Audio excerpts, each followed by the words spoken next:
There is a place in Wales where the hills fold into each other like sleeping giants, where the old stone walls run across fields that have been worked by human hands for longer than anyone can properly measure, where the fog comes in low and slow off the Black Mountains and sits on the land like something with weight and intention.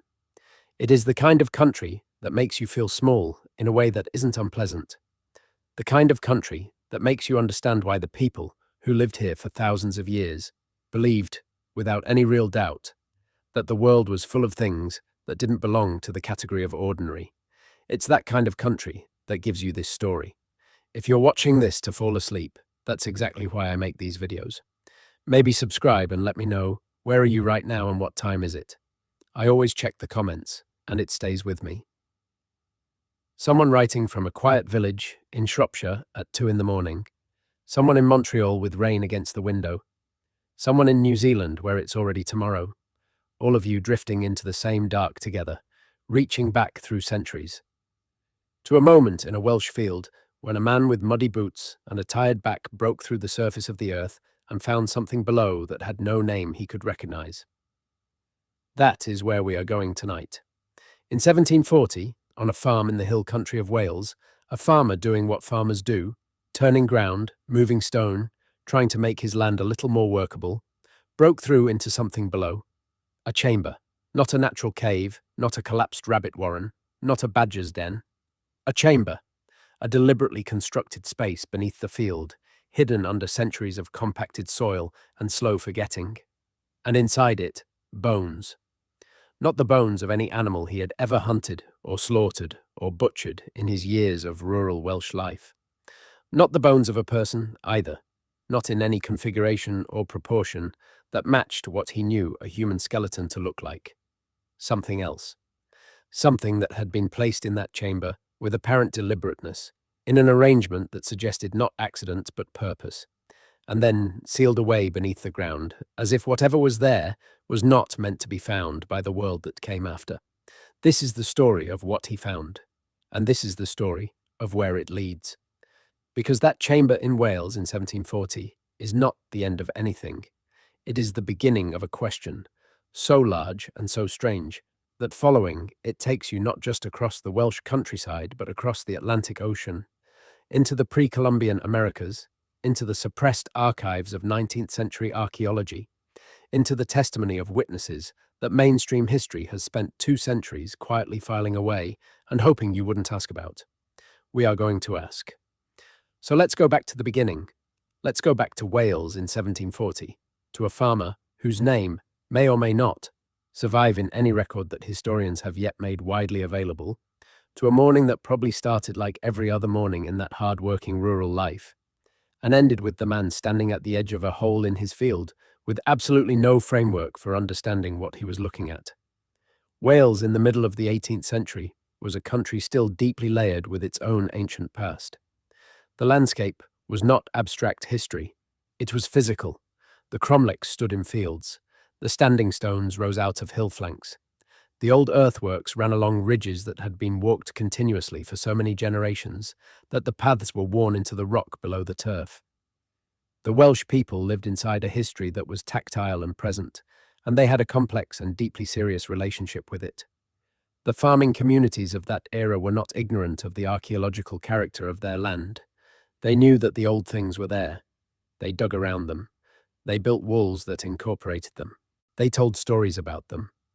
What they did not expect, typically, was to fall through into one of them while doing something as prosaic as clearing ground or repositioning a fence or draining a field. What the farmer of 1740 encountered was a chamber that appeared to have been intentionally constructed. The accounts that survive, and they are fragmentary, they are the kind of accounts that get written down third and fourth hand and pass through layers of interpretation. Describe the chamber as having walls that were not naturally formed, that had been shaped or arranged, and a ceiling or roof structure that had partially held before collapsing under the weight of the centuries above it. It was not a shallow pit. It had depth. It had dimension. It had the feel, in the accounts, of a place that had been made, and the bones inside it were not human.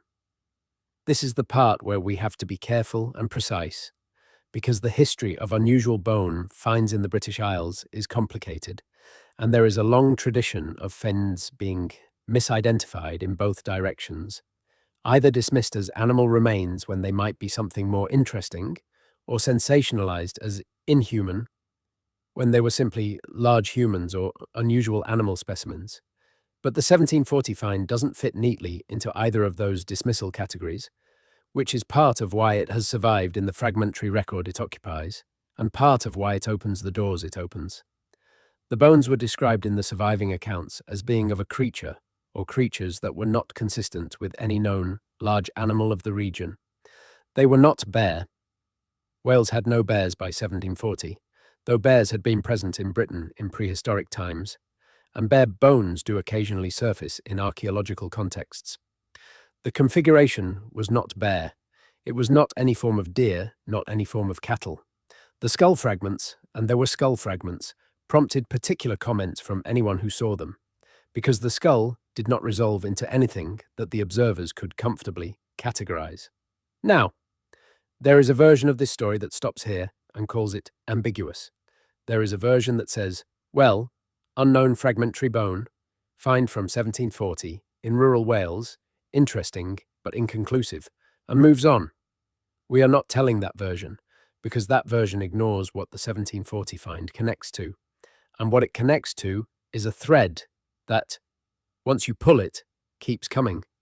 Let's talk about Wales first. Let's talk about the deep history of this landscape before we go anywhere else, because the chamber didn't appear in a vacuum. It appeared in a country that is absolutely saturated in a prehistoric past that professional archaeology has never fully mapped or explained. The hill country of Wales contains some of the oldest continuously significant sacred landscape in the British Isles. The Neolithic period here was not a brief phase on the way to something more interesting. It was a long, elaborate, architecturally sophisticated era that left marks on the Welsh hills that are still visible and still not fully understood. The cromlechs, the megalithic burial chambers, are the most obvious of these.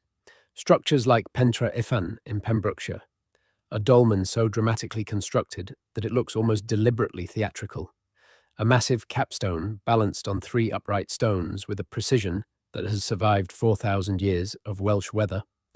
Or Bryn Gelidw on Anglesey, a passage tomb that aligns with the summer solstice sunrise, suggesting an astronomical sophistication that the builders were not supposed to possess, according to the frameworks that were popular in archaeology for most of the 19th and 20th centuries. But the cromlechs are just the surface layer. Below and around them is a landscape of earthworks, enclosures, henges, standing stone alignments, and burial deposits that suggest a density of ritual activity over a very long period of time that is still only partially understood. And within that landscape, every so often, something surfaces that doesn't fit. Not doesn't fit in the sense of being anomalous within the known Neolithic or Bronze Age record, but doesn't fit in the more fundamental sense of not being consistent with the species of animal or human that the region is supposed to have contained at the relevant time. There is a category of bone find in Britain that has generated over the centuries an enormous amount of quiet controversy.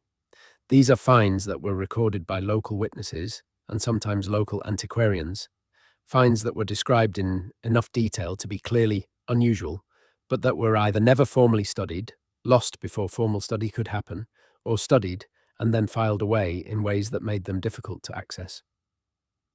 The 1740 Welsh chamber find sits in this category. It was described, the description survived. The bones themselves, as far as the available historical record shows, did not survive in any location that has been publicly acknowledged. This is a pattern we will return to, but before we do, let's stay in Wales for a while longer, because the 1740 find is not the only time that the Welsh earth has offered up something that resisted easy explanation. There are accounts, some of them buried in the proceedings of local antiquarian societies from the 18th and 19th centuries, of bone finds in Welsh caves and earthworks that describe dimensions inconsistent with known human populations. The caves of the Gower Peninsula, in particular, have a long and complicated archaeological history. Paviland Cave on the Gower is famous for the Red Lady of Paviland, a Paleolithic burial that turned out to be a young man, the oldest known ceremonial burial in Britain, dating to approximately 33,000 years ago. The Red Lady, not a lady, stained with red ochre, placed with deliberate care in a cave above a sea that has since risen and swallowed the coastline below. Paviland is extraordinary and acknowledged, but Paviland is also the tip of something larger. The Gower Caves contain evidence of human and animal activity spanning a staggering range of time, and not all of the finds from those caves have been straightforwardly explained. There are accounts from the early period of systematic cave exploration in Britain, the mid-19th century, of finding material in Welsh caves that prompted the explorers to describe what they were seeing in careful, hedging language, the language of people who don't want to be wrong, but also don't want to suppress what they've actually observed. The 1740 find is older than the systematic cave exploration period. It predates the development of archaeology as a formal discipline. It was recorded in the framework of a world that didn't yet have the conceptual vocabulary to categorize unusual bone finds in anything other than the most informal way. And yet, it survived. It survived because the person who found it striking enough to mention, and someone found it striking enough to write down, and the writing survived. That is actually significant. Not everything survived. The vast majority of unusual finds from that era were never recorded at all, or recorded in a form that didn't persist. The fact that the 1740 chamber exists in any record whatsoever suggests that it was remarkable enough that the people who encountered it felt compelled to put it into language and pass that language on. So what were those bones? This is the question that the 1740 find poses, and it is a question that we cannot answer definitively from the Welsh side of the story alone. To approach an answer, or even to approach the territory where an answer might live, we have to move outward. We have to look at what the 1740 find connects to in the broader pattern of unusual bone discoveries in the British Isles, and then, more strangely, in North America. Because here is the thing that makes this story something other than a local Welsh curiosity. The descriptions that survive from the 1740 chamber in Wales bear a structural resemblance to a category of find that appears with remarkable, unsettling regularity in the archaeological record of pre-Columbian North America. Not the same specific details, not the same location, not the same time period, obviously, but the same essential type of discovery, with the same essential features, the deliberate underground chamber, the bones that don't resolve into any known species with any comfortable confidence, the arrangement that suggests placement rather than accident, and the subsequent fate of the evidence, which is either loss or suppression or both. We need to talk about that North American record. But first, let's establish something about the British context that will help us understand why the transatlantic connection matters. The British Isles are geologically and archaeologically old in ways that are not always appreciated by people who think of British history as beginning with Rome or the Normans or the Tudors. The human habitation of Britain goes back in continuous and discontinuous waves for something approaching 1,000,000 years, with anatomically modern humans present for at least 40,000 years, and possibly longer in certain coastal refugia during the various Ice Age fluctuations. The Neolithic and Bronze Age periods produced an architectural legacy, those stone circles and burial chambers and earthworks, that represents an investment of collective human labor and intention that is genuinely staggering in its scale. And nested within that Neolithic architectural legacy is something that archaeologists call the megalithic mortuary tradition. The practice of constructing elaborate chambered tombs, underground or semi-underground spaces, built to contain the dead, often communal tombs that received multiple individuals over multiple generations, sometimes spanning centuries of use. These chambered tombs are found throughout Britain and Ireland, throughout Atlantic Europe, throughout the Mediterranean, and in various forms in other parts of the world. They represent a widespread and extremely long-lasting human practice of constructing deliberate underground spaces for specific purposes related to death and perhaps to ritual practices associated with death. The 1740 Welsh find, described as a chamber, would fit into this general category, except for one essential detail. The bones inside it were not human. This is the pivot on which everything turns. If the chamber had contained human remains, even unusual or unexpected human remains, it would be a straightforwardly interesting archaeological discovery. Chambered tombs with human remains are found regularly in Wales and throughout Britain. They have been studied, they have been dated, they have been incorporated into the standard archaeological narrative of British prehistory. Some of them are very strange in their details, but they are human, and the category of human, however strange the specific configuration, is ultimately manageable. But the 1740 chamber contained bones that were not identified as human by the people who saw them. And the question of what those bones actually were leads us, if we follow the evidence honestly and without premature closure, into territory that is genuinely unresolved. Let's talk now about the pre-Columbian Americas. Let's talk about what was happening on the other side of the Atlantic Ocean during the period of time that European archaeology is comfortable calling its Neolithic and Bronze Age periods. And let's talk about what has been found in the soil of North America that rhymes, sometimes in deeply uncomfortable ways, with the fragments we have from Wales. The received history of North American indigenous culture before European contact has gone through several major revisions in the last century and a half. The 19th century produced a peculiar and ultimately deeply racist mythology about a supposed pre-Indian population, a race of mound builders who were imagined to be more sophisticated than the indigenous peoples encountered by European colonists, who must therefore have built the mounds. This mythology was wrong. It was wrong in its racial assumptions and wrong in its fundamental claim. The mounds were built by the ancestors of the indigenous peoples who were still living in North America at the time of contact. This has been established beyond any serious archaeological doubt. But in the process of correcting that particular mythology, something else happened. The study of unusual physical evidence from pre-Columbian North America became entangled with the political and social project of debunking the racist mound builder mythology, which meant that any claim about unusual physical remains from pre-Columbian contexts became suspect by association, even when the specific claims had nothing to do with the racist mythology and were based on actual physical evidence. This is a long way of saying that there is a body of evidence from 19th and early 20th century North American archaeology that has been either systematically dismissed or systematically ignored, not necessarily because it is false, but because it became politically and professionally inconvenient to take it seriously. And some of that evidence is directly relevant to what was found in Wales in 1740. The Smithsonian Institution, established in 1846, became the primary federal repository for archaeological findings from across North America.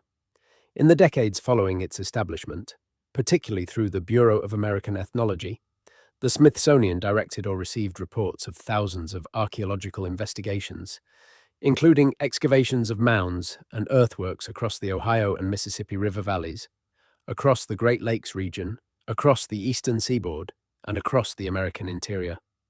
Among those reports are accounts of bone finds that, when read carefully and without the interpretive pressure to dismiss them, describe remains that were unusual in ways that went beyond simply being large. There are accounts of anatomical configurations that didn't match standard, modern human skeletal arrangements. There are accounts of double rows of teeth, of unusual orbital structure in skulls, of bone density inconsistent with modern human remains. There are accounts of chambers and structured burial contexts that contained remains, alongside artifacts that presented dating challenges, that seemed too old for the contexts in which they were found, or that seemed to combine elements from periods that were not supposed to have overlapped. Let me be specific about some of these accounts, because the pattern matters. In the Ohio River Valley, which was home to the Adena and Hopewell cultures, civilizations that produced earthworks of extraordinary sophistication over a period spanning roughly from 500 BCE to 500 CE, excavators working in the mid to late 19th century repeatedly reported skeletal remains that were described in contemporary accounts as unusually large in both height and bone mass. The accounts are specific. They give measurements. They describe the manner of burial. They describe the associated artifacts. And then, with a frequency that historians who have tracked this material find striking, the physical remains disappeared. They were sent to the Smithsonian and not catalogued in ways that made them publicly accessible. They were lost in transit. They were destroyed in institutional reorganizations. The record of them survives, but the material evidence does not. This is the pattern. The record survives. The material does not. This is the same pattern as the 1740 Welsh chamber. The description survived. The bones did not. Now, the skeptical interpretation of this pattern is simply that the 19th century was not very good at preserving archaeological specimens, that the Smithsonian was overwhelmed with material and inevitably lost or misfiled items, that the descriptions of unusual remains were products of the inevitable human tendency to exaggerate and sensationalize, particularly in an era when fantastic discovery narratives sold newspapers and attracted donors to excavation projects. All of that is true. All of those factors were present. The 19th century was not very good at preservation. The Smithsonian did lose and misfile material. Human beings do exaggerate and sensationalize. These are real and legitimate considerations, but they don't fully explain the pattern. They don't explain why the specifically unusual material, the material that prompted the most careful and hedged descriptions, the material that most clearly didn't fit the expected categories, shows the highest rate of institutional disappearance. Random institutional carelessness would produce random disappearance. The disappearance that has been documented in the historical record of American archaeology is not random. It is selective in ways that require explanation. Let's stay with the Adena culture for a moment, because the Adena are particularly relevant to the transatlantic dimension of this story. The Adena culture occupied the Ohio River Valley and surrounding regions from approximately 500 BCE to 100 CE, though some researchers argue for a longer presence at both ends of that range. They were mound builders, constructing circular earthen mounds over burial chambers in a tradition that clearly carried enormous ritual significance. The burial practices of the Adena involved elaborate preparation of the dead, the use of red ochre in burial, the inclusion of grave goods that demonstrated both craft sophistication and long-distance trade connections. Their copper came from the Great Lakes region. Their obsidian came from sources in what is now Wyoming and Idaho. Their marine shells came from the Gulf Coast. The Adena were connected to a trading network that spanned the continent. Now, red ochre in burial, deliberate underground chamber construction, long-distance trade networks, elaborate ritual treatment of the dead. These are features shared with Neolithic and Bronze Age mortuary traditions in the British Isles and Atlantic Europe. This is not coincidence in the sense of being without explanation. The human impulse to honor the dead, to use pigment symbolically, to construct deliberate burial spaces, is very old and very widespread. Parallel development of these practices in widely separated populations is not inherently surprising, but the specific configuration of similarities between certain Adena practices and certain Atlantic European practices goes beyond the level of parallel development that would be expected from simply shared human psychology. There are researchers who have argued, with varying degrees of rigor and credibility, that the similarities are too specific, too technical, too particular in their details to be explained by parallel development alone. This argument has been treated, in mainstream archaeology, as fringe, as the province of enthusiasts and amateurs who don't understand the genuine complexity of independent invention and parallel development. That mainstream dismissal has some legitimate foundation. The history of archaeology is littered with claims of transatlantic contact that were based on superficial similarities and wishful thinking rather than rigorous analysis. But the mainstream dismissal has also at times become reflexive, a default position that requires less intellectual work than actually engaging with the specific evidence in specific cases. And there are specific cases in the pre-Columbian North American record that are harder to explain away than the mainstream position typically acknowledges. Let's talk about one of them. The Bat Creek stone was found in 1889 by Smithsonian archaeologist John Emmett during the excavation of a burial mound in Loudoun County, Tennessee. It was found beneath the skull of one of the bodies in the mound, which is a significant depositional context because it suggests the stone was placed with intention in direct association with a specific individual. The stone is inscribed. It bears an inscription that, when it was first described, was interpreted as Cherokee script by the Smithsonian researcher who examined it. The stone was catalogued accordingly and filed away. In 1971, Cyrus Gordon, a scholar of ancient Semitic languages at Brandeis University, examined the inscription and concluded that it was not Cherokee.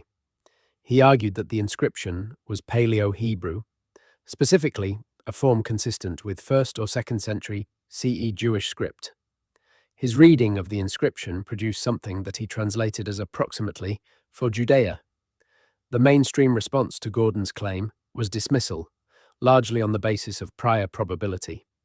The idea of 1st century CE Jewish people in Tennessee seemed so inherently implausible that the specific linguistic argument was not engaged with the seriousness it might otherwise have received. And the subsequent history of the Bat Creek stone involves competing expert opinions that have not been resolved, along with questions about the physical context of the find and the reliability of the original excavation documentation. But the Bat Creek stone is not alone. It is part of a larger category of anomalous inscribed material from pre-Columbian North America that has been found in burial contexts and that has, over the decades, attracted serious scholarly attention alongside the predictable popular sensationalism. The Newark holy stones found in Ohio in the mid-19th century are another example. The Decalogue stone and the Keystone, found in a burial mound complex near Newark, Ohio, bear Hebrew inscriptions that were immediately dismissed as forgeries at the time of their discovery and have been dismissed as forgeries in the mainstream literature ever since. But the case for forgery relies significantly on prior probability arguments rather than on physical evidence that definitively dates the inscriptions to after the period of contact. The physical examination that has been done on the stones does not conclusively demonstrate that they are not ancient, even if it also does not conclusively demonstrate that they are. What the pattern of anomalous inscribed material from North American burial contexts suggests, if we take the material seriously, rather than dismissing it by category, is that the history of contact and communication across the Atlantic in the pre-Columbian period may be significantly more complex than the standard model acknowledges. And this is where the 1740 Welsh chamber begins to connect to something larger. Because the question the Welsh chamber poses, the question of what those bones were and who or what had been placed in that deliberately constructed underground space in the Welsh hills, is part of the same broad question that the anomalous material from pre-Columbian North America poses. It is the question of what was actually happening in the ancient world, on both sides of the Atlantic, in the long millennia before contact was officially documented, and what evidence of that activity has survived informs that our current frameworks are not well designed to recognize or accommodate. Let's step back for a moment. Let's look at the structural features of what we know and don't know. We know that the British Isles were inhabited by anatomically modern humans for at least 40,000 years before the events of 1740. We know that the Neolithic and Bronze Age periods in Britain produced an architectural and cultural legacy that is still only partially understood. We know that the megalithic mortuary tradition in Britain involved the deliberate construction of underground chambers for purposes related to death and possibly ritual. We know that unusual bone finds have been reported from Welsh and broader British contexts with a regularity that, while not overwhelming, is also not negligible. We know that pre-Columbian North America was home to cultures of extraordinary sophistication, cultures that built earthworks of massive scale, maintained continental trading networks, practiced elaborate mortuary rituals, and left an archaeological record that is still only partially excavated and partially understood. We know that the 19th and early 20th century excavation of that record produced reports of physical remains that were unusual in ways the excavators themselves noted with care and specificity, and that those unusual remains have largely disappeared from accessible public archives. We know that anomalous inscribed material has been found in pre-Columbian North American burial contexts, and that the interpretation of that material has been contentious precisely because it challenges the standard model of pre-Columbian Atlantic isolation. What we don't know is how all of this connects. We don't know whether the bones in the 1740 Welsh chamber were the remains of a known but unusual individual, a known species of animal misidentified by the farmer and subsequent observers, an unknown species whose existence hasn't otherwise been documented, or something else entirely. We don't know whether the pattern of disappearance in the North American archaeological record is the result of institutional carelessness, deliberate suppression, or some combination of the two. We don't know whether the anomalous inscribed material from North American burial contexts represents genuine pre-Columbian contact or sophisticated 19th century forgery, though the physical evidence is more ambiguous than the forgery narrative typically acknowledges. What we can do is follow the threads. What we can do is take seriously the possibility that the official story of the ancient world on both sides of the Atlantic is incomplete in ways that matter, and that the evidence for that incompleteness is scattered through records that have survived precisely because the people who made those records felt they had encountered something that deserved to be preserved in language even when the physical evidence didn't survive. Let's go deeper into the Welsh context. One of the things that makes Wales particularly interesting as a location for anomalous finds is the character of the Welsh landscape itself.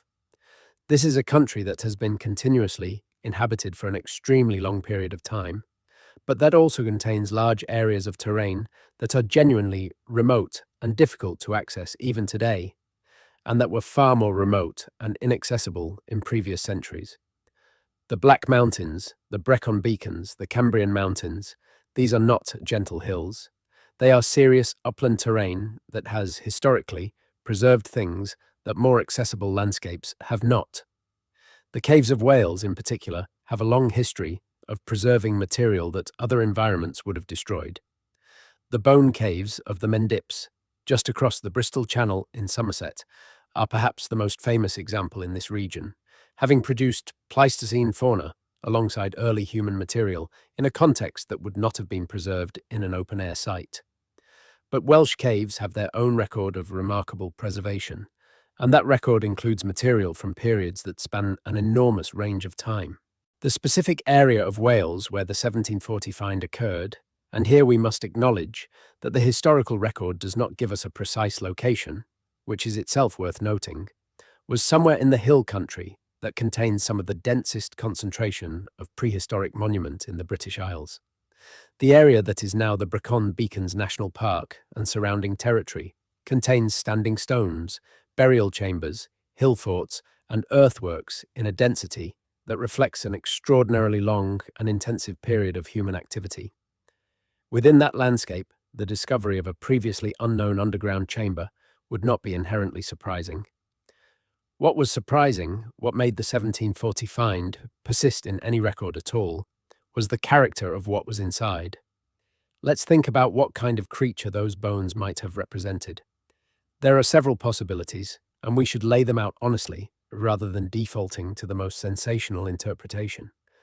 The first and most conservative possibility is that the bones were from a known species of animal whose remains were in an unusual state of preservation or an unusual configuration that made them unrecognizable to an 18th century Welsh farmer.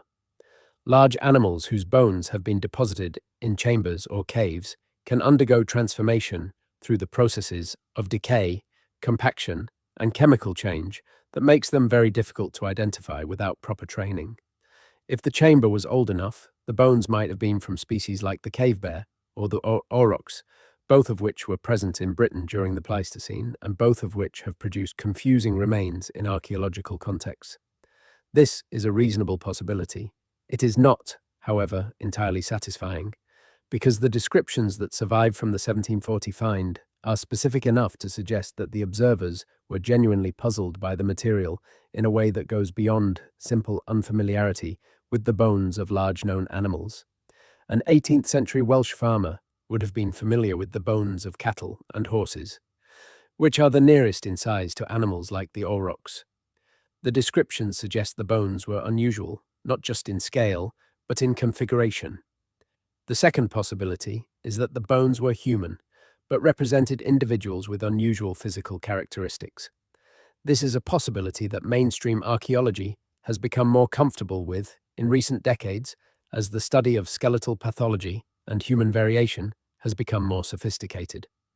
There are conditions that produce significant departures from normal human skeletal anatomy, and a collection of bones from individuals with unusual conditions could, in an 18th century context, be described as non-human. But this possibility also runs into the same problem as the first. The descriptions are specific about the non-human character of the remains in ways that suggest the observers went beyond simple unfamiliarity with human variation. The skull fragments, in particular, were described in terms that suggested not just unusualness, but fundamental difference. The third possibility is the one that requires the most intellectual courage to state plainly, which is that the bones were from a species or type of being that has not been formally incorporated into the standard biological and archaeological narrative. This is the possibility that most directly connects the 1740 Welsh chamber to the broader pattern of anomalous finds in Britain and North America. And it is the possibility that the available evidence, taken as a whole rather than fragment by fragment, points toward with the most consistency. This does not mean we can state confidently what that species or type of being was. It means we can state that the evidence for something genuinely unusual in the archaeological record on both sides of the Atlantic is extensive enough to take seriously. Let's move now more deeply into the North American dimension, because the Welsh find of 1740 is part of a pattern that becomes visible only when you stand far enough back to see both sides of the ocean at once. The Midwest of North America contains the largest concentration of ancient earthworks on Earth. This is not a marginal claim. It is simple, geographical fact. The river valleys of Ohio, Indiana, Illinois, Missouri, and surrounding states contain an extraordinary density of mounds, earthworks, hill forts, and modified landscapes that represent a sustained investment of human labor and intention spanning several thousand years. The cultures responsible for these earthworks, the Adena, the Hopewell, and the later Mississippian tradition, developed without the metal tools, the draft animals, and the wheel that were present in Old World monumental construction, and yet they produced works of scale and precision that are genuinely comparable to the megalithic monuments of Atlantic Europe. The Serpent Mound in Ohio, an effigy mound in the form of an undulating serpent stretching for a quarter mile across the landscape, is perhaps the most dramatic example of this tradition. It represents a level of planning and coordination that implies a sophisticated social organization, a capacity for long-term communal projects, and a tradition of large-scale landscape modification that had roots going back at least 2,000 years before the mound itself was constructed. Within and around these earthwork complexes, 19th century excavators found the burials that produced the anomalous remains that have since largely disappeared from accessible archives. And what those excavators described, in reports that were sent to the Smithsonian and other institutions, was material that challenged the existing frameworks in ways that made those frameworks easier to simply assert more loudly rather than actually revise. The anomalous physical characteristics reported from North American mound burials include individuals whose skeletal height, as estimated from long bone measurements, significantly exceeded the average for both indigenous American populations and contemporary European populations. Skulls with anatomical features that didn't conform to standard human morphology, including unusual forehead recession, unusual orbital shape, and, in a number of accounts, what the excavators described as a double row of teeth, bones of unusual density, burial arrangements that placed individuals in postures or configurations inconsistent with standard mortuary practices for the cultures responsible for the mounds.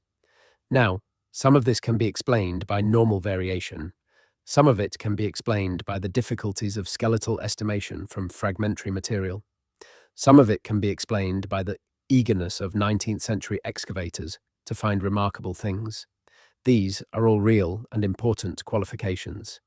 But the cumulative weight of the accounts, taken across multiple excavators working in different locations over several decades, producing consistent descriptions of specific anatomical anomalies, is harder to dismiss entirely on those grounds. Random sensationalism and measuring error don't produce consistent anatomical descriptions. The consistency of the accounts suggests they are describing real features of real material, even if the interpretation of what those features mean is uncertain. Let's look at some specific accounts. In 1880, a mound was excavated near Sayre, Pennsylvania, in Bradford County. The excavation was conducted by a group that included a member of the Pennsylvania State Historical Commission and a local physician, giving it a reasonable claim to competence and credibility relative to the standards of the time. The burial mound contained multiple individuals, as was typical for the communal burial traditions of the northeastern mound cultures. What was unusual about the Sayre find was the description of the skeletal remains.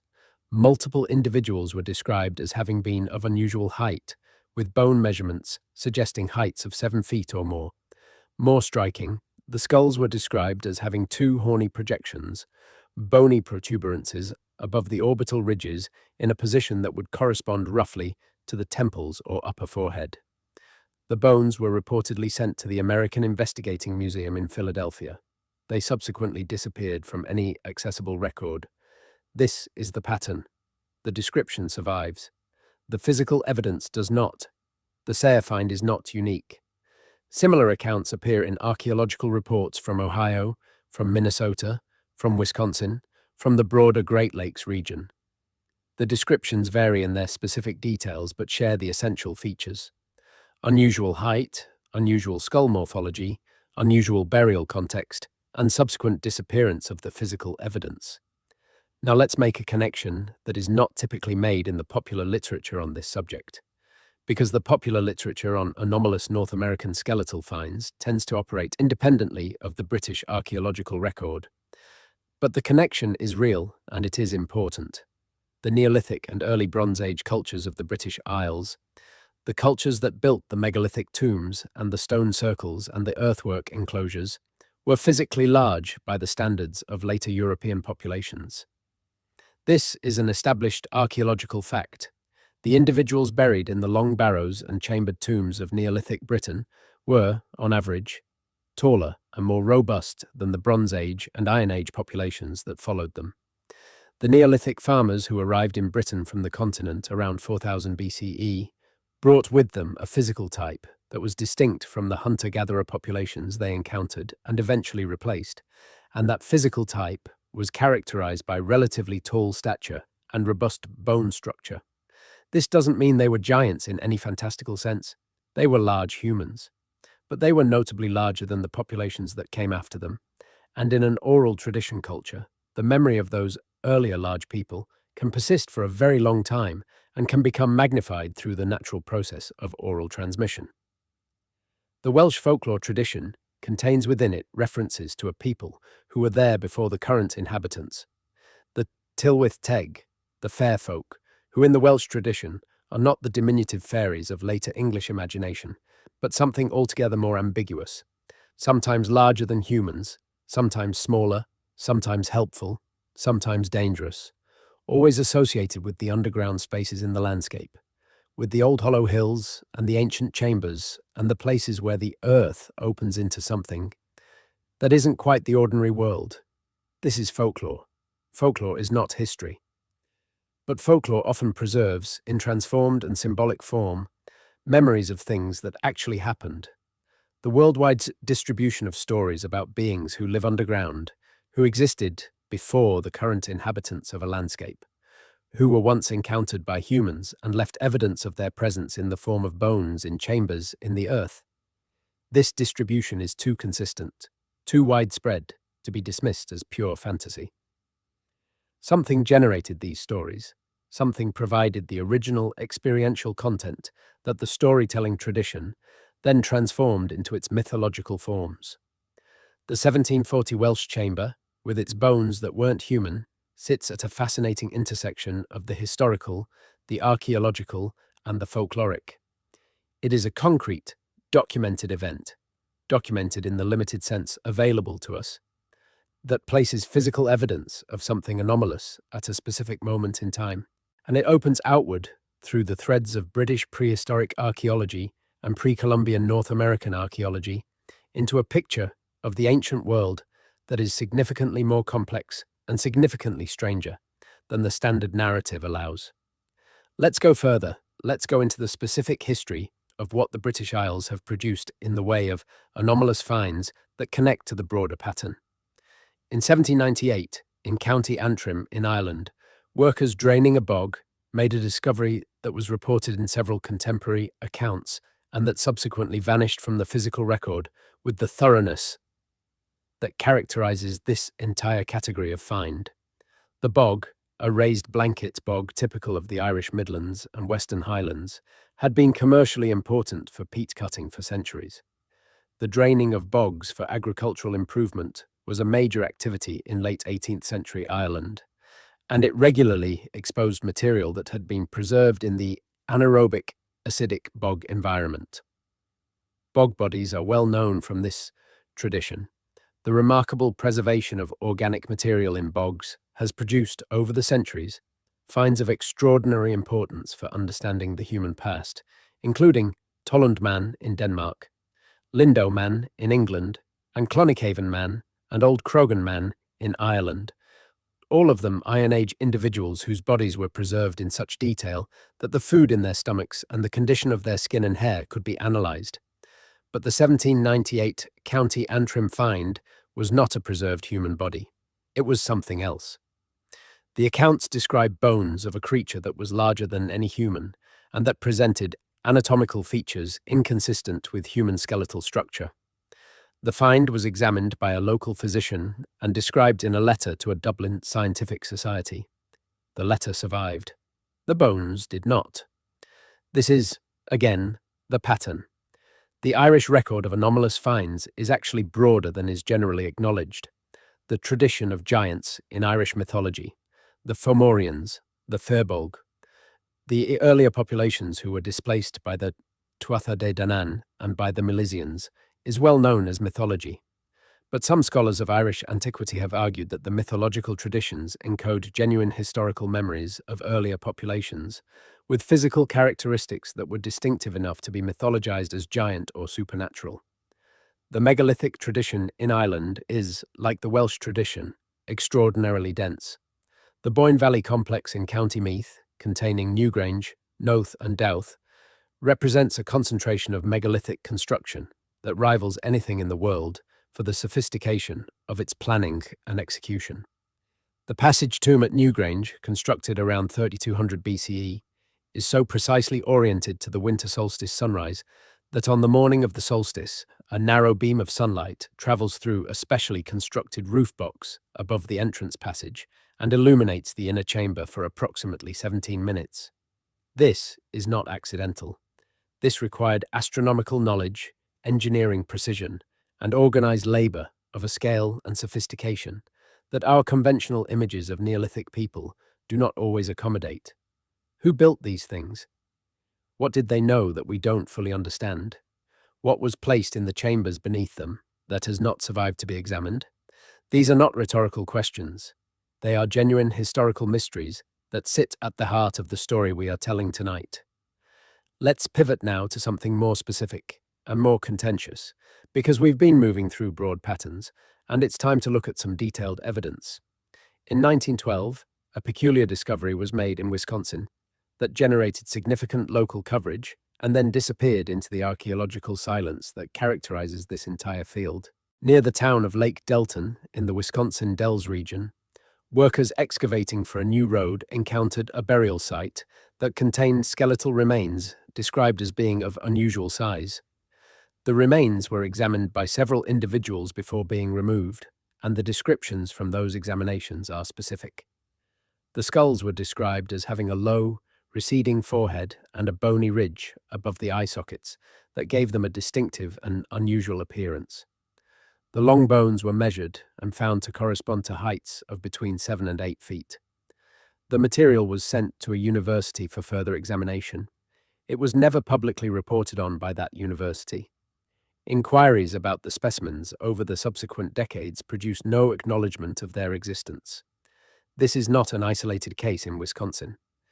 The Wisconsin Archaeological Society, in its early reports from the late 19th and early 20th centuries, contains multiple references to anomalous skeletal remains from mound contexts in the state.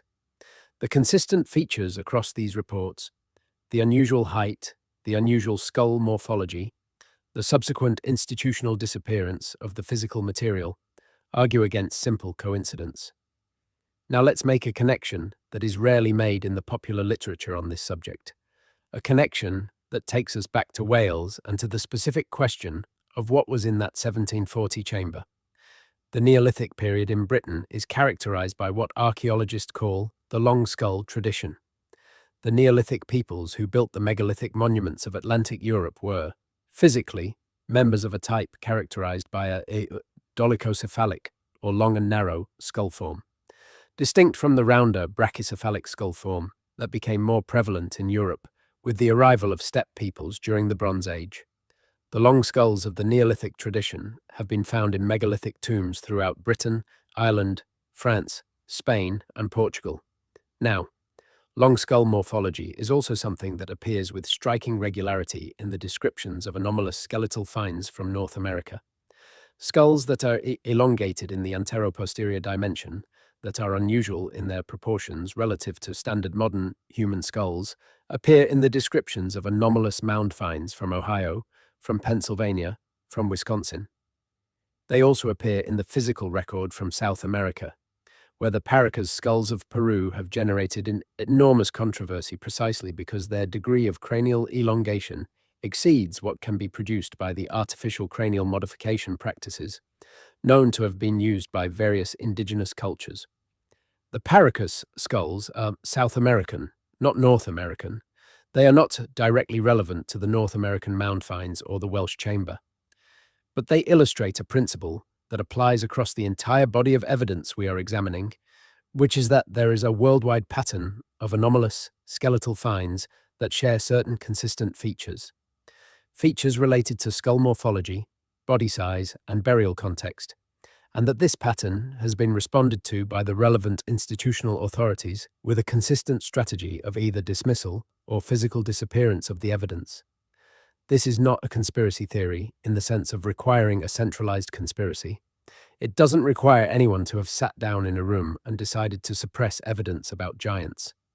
It requires only that the institutional culture of mainstream archaeology developed, over the course of the 19th and 20th centuries, a strong prior probability argument against the existence of such remains, and that this prior probability argument became self-reinforcing through the mechanism of institutional dismissal.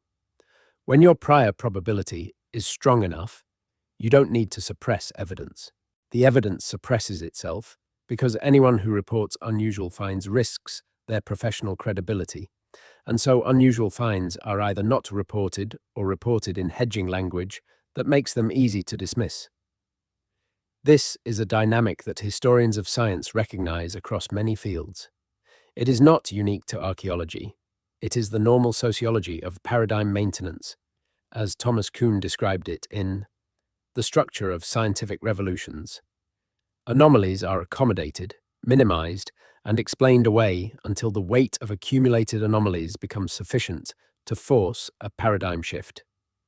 The question for our purposes is whether the weight of accumulated anomalies in the archaeology of the ancient Atlantic world, the anomalous finds in British contexts, the anomalous finds in North American contexts, the anomalous material in institutional archives, is approaching the threshold where a paradigm shift becomes necessary.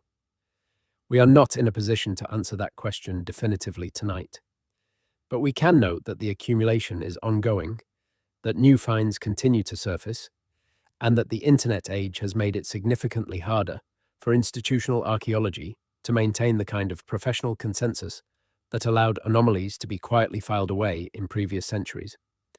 Let's talk about some of the specific mechanisms by which anomalous evidence has been suppressed or lost in the North American context, because this is important for understanding why the pattern exists and what it means.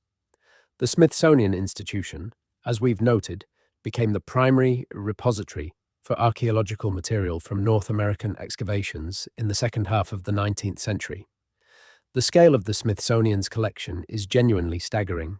Millions of artifacts and specimens from thousands of sites across the continent. The management of that collection, over more than a century and a half, has inevitably involved losses, misfiling, reclassification, and disposal of material that was deemed insufficiently important to maintain. But there is a specific mechanism that has been documented in the Smithsonian's own records that is relevant to the pattern of disappearing anomalous remains. In the late 19th and early 20th century, the Bureau of American Ethnology, which was the arm of the Smithsonian responsible for North American archaeology, had a policy of repatriation of native remains. This policy, which seems entirely appropriate from a contemporary perspective, was implemented in a way that resulted in large quantities of skeletal material being returned to tribal representatives or simply reburied without detailed scientific examination. The stated purpose was ethical. The practical effect was that material that had been reported in early excavation accounts was permanently removed from the accessible scientific record before modern analytical techniques could be applied to it. This is not evidence of a conspiracy. It is evidence of institutional decision-making that had the effect of removing anomalous evidence from scientific accessibility, regardless of the intentions behind those decisions. The Native American Graves Protection and Repatriation Act, passed in 1990, extended and formalized this repatriation process. Again, the ethical basis for the legislation is not in question. The repatriation of indigenous human remains is a straightforwardly appropriate response to more than a century of disrespectful treatment of those remains by academic institutions. But the practical effect has been to permanently remove from scientific accessibility material that had never been subjected to modern analysis, including, potentially, material that might have answered some of the questions posed by the anomalous accounts in the 19th century excavation records. This is a genuine tension that exists within the contemporary archaeology of pre-Columbian North America, and it is a tension that the professional community has largely chosen to resolve in favor of the ethical imperative of repatriation over the scientific interest in analysis. This is probably the right choice in most cases, but it has the effect of permanently foreclosing certain lines of inquiry. Let's go back to Wales. Let's go back to 1740 and the chamber, and the bones that weren't human. Because we've been ranging widely through the archaeology of the ancient world, and it's time to bring some of those threads back to the specific starting point. What would it mean if the bones in the 1740 Welsh chamber were genuinely from a creature that didn't correspond to any known species? Not a misidentified known animal, not an unusual human. Something else. The Welsh landscape has been inhabited, as we've noted, for an extremely long time.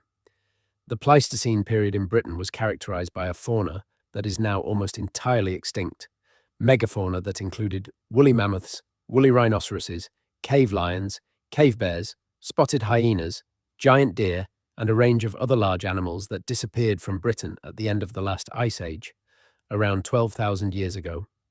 The bones of these animals do appear in British archaeological contexts, preserved in caves, in river gravel deposits, in peat bogs. They are a familiar part of the British Pleistocene record. None of them match the descriptions from the 1740 chamber. The descriptions don't fit any of the Pleistocene megafauna. The chamber itself, described as deliberately constructed, suggests a post-Pleistocene context, because the construction of deliberate underground spaces is a characteristic of the Neolithic and later periods, not of the Pleistocene. So if the bones were neither known Holocene animals nor human remains of any recognized type, and if the chamber was a post-Neolithic construction, what does that leave?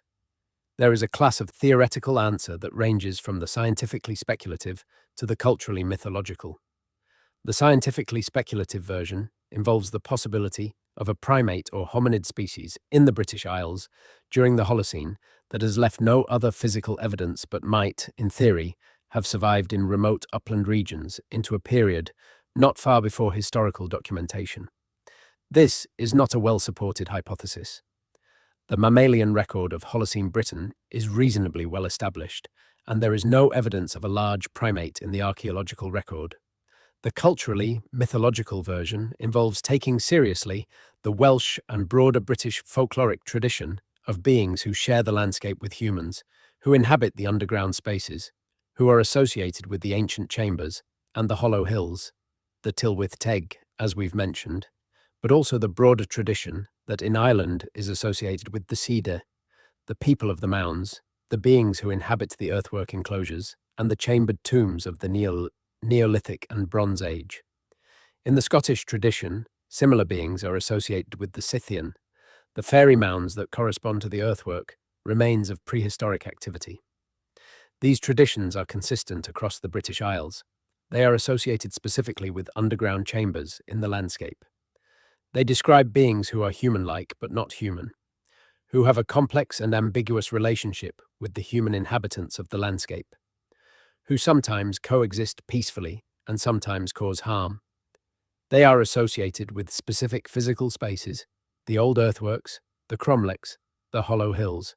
If we took these traditions seriously as encoding genuine historical memory of encounters with something real, what would they tell us about the 1740 Welsh chamber?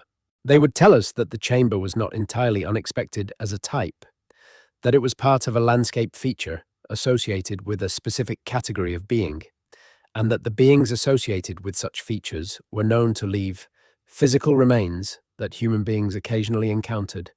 This is speculative.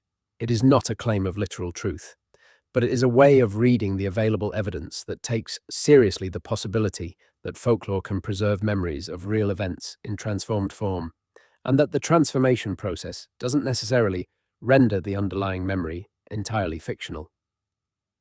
Let's talk now about something more concrete. Let's talk about the specific history of pre-Columbian transatlantic contact, because the question of whether human or near-human beings crossed the Atlantic in the pre-Columbian period is directly relevant to the broader pattern we are examining.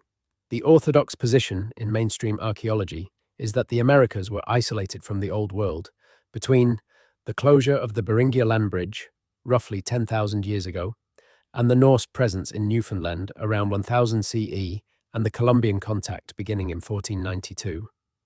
The Norse contact at Lonso Meadows is the only pre-Columbian transatlantic contact that mainstream archaeology formally acknowledges. But the evidence for pre-Columbian contact between the Old World and the Americas is significantly more substantial than this orthodox position acknowledges. The debate has been distorted by the association of transatlantic contact claims with fringe and sometimes racist narratives, but the specific evidence, when examined on its own terms, is not as easily dismissed as the orthodox position implies. Let's go through some of it. The sweet potato, Ipomoea batatas, is a crop plant native to South America that was present in Polynesia before European contact. This is established fact. The sweet potato had to get from South America to Polynesia somehow. The mainstream explanation is that it arrived via Polynesian voyagers who reached South America and then returned with the plant. Recent genetic analysis of sweet potato varieties supports this explanation, suggesting that Polynesian people did indeed reach South America in the pre-Columbian period, probably around 1100 CE. This is not transatlantic contact, it is trans-Pacific contact, but it establishes a crucial principle. People were crossing what were previously considered impassable ocean barriers in the pre-Columbian period. If Polynesian people were crossing the Pacific, the possibility of Atlantic crossings from Europe or Africa to the Americas becomes significantly less implausible. The evidence for pre-Columbian Atlantic contact is more ambiguous than the sweet potato evidence for Polynesian Pacific contact, but it is not negligible. Bottle gourds native to Africa were present in the Americas before Columbus. Maize appears to have been present in India before Columbus. African skeletal features have been identified in ancient American skeletal populations. The tobacco mosaic virus, which infects the tobacco plant, has been found in the lung tissue of Egyptian mummies, suggesting contact with a tobacco-using culture at a time when tobacco was supposedly confined to the Americas. None of these individual data points is conclusive. Each of them has been challenged and counter-argued. But the cumulative weight of the evidence for pre-Columbian Atlantic contact is substantial enough that maintaining the orthodox position of complete isolation requires increasingly determined effort. And this matters for our story, because if pre-Columbian contact between the Old World and the Americas occurred, if people were crossing the Atlantic in both directions before Columbus, then the patterns of similarity between the anomalous archaeological records on both sides of the ocean become much more significant. They are not just parallel development. They may be evidence of direct connection. Let's think about what that might mean for the 1740 Welsh chamber. If there were people or beings crossing the Atlantic in the pre-Columbian period, and if some of those people or beings were physically unusual in the ways that the anomalous archaeological record suggests, then the presence of unusual bones in a deliberate underground chamber in the Welsh hills acquires a context that makes it slightly less inexplicable. Not fully explicable, but slightly less inexplicable. The deliberate chamber construction is consistent with the practice, on both sides of the Atlantic, of constructing underground spaces for specific purposes. The unusual character of the bones is consistent with the pattern of anomalous remains that appears in the pre-Columbian North American record. The location in the Welsh hills is consistent with the general pattern of unusual finds being located in areas of known prehistoric significance. This doesn't prove anything. It establishes a context of possibility. Let's go now to something that is more concrete and more specific, because we've been operating at a fairly high level of generality, and it's time to bring the story down to the level of particular evidence. In 1871, a mound in Grant County, Wisconsin, was excavated by a team working under the auspices of the Smithsonian Institution. The excavation report, which was submitted to the Bureau of American Ethnology, described the discovery of multiple skeletal remains in a primary burial chamber within the mound. The remains included several individuals whose skeletal measurements, as recorded in the report, corresponded to heights ranging from 6 feet 6 inches to 7 feet 4 inches. The report also noted that the skulls of several individuals showed unusual morphological features, including an unusual degree of supraorbital torus development, the bony ridge above the eye sockets that is more pronounced in archaic human species like Neanderthals than in anatomically modern humans, and an unusual cranial volume that seemed inconsistent with the external dimensions of the skull. The report was filed. The remains were sent to Washington, and the remains do not appear in any subsequent Smithsonian catalogue in a form that would permit them to be located and studied. The Grant County mound was not isolated. Similar reports came from Adams County, from Monroe County, from the broader southwestern Wisconsin region that contains a remarkable concentration of effigy mounds, earthworks constructed in the form of animals, birds, and geometric shapes that represent a peak of pre-Columbian earthwork culture in the region.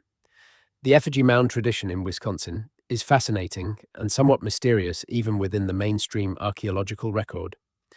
The mounds are constructed in the forms of animals, birds with outstretched wings, panther or underwater panther figures, turtles, bears, and humanoid shapes that are sometimes described as water spirits or thunderbirds. The cosmological significance of these forms is connected to the worldview of the Great Lakes Algonquian peoples, in which the landscape is inhabited by powerful spirit beings who correspond to the aerial and aquatic realms and who interact with the human world in complex ways. The association of these effigy mound forms with the specific burial tradition that produced the anomalous skeletal finds is suggestive. The beings whose forms are depicted in the effigy mounds are not ordinary animals or ordinary humans. They are beings of power and significance in a cosmological framework that acknowledges the existence of non-human intelligences inhabiting the landscape. The bones found within and around these mounds, bones that don't fit neatly into the category of human or known animal, exist within the same cultural and physical landscape as the depictions of those non-human intelligences. This is not proof of anything, but it is a coherence in the evidence that deserves to be taken seriously rather than immediately explained away. Let's make another connection. Let's go back to the Welsh tradition and look at it through the lens of what we know about the pre-Columbian North American context.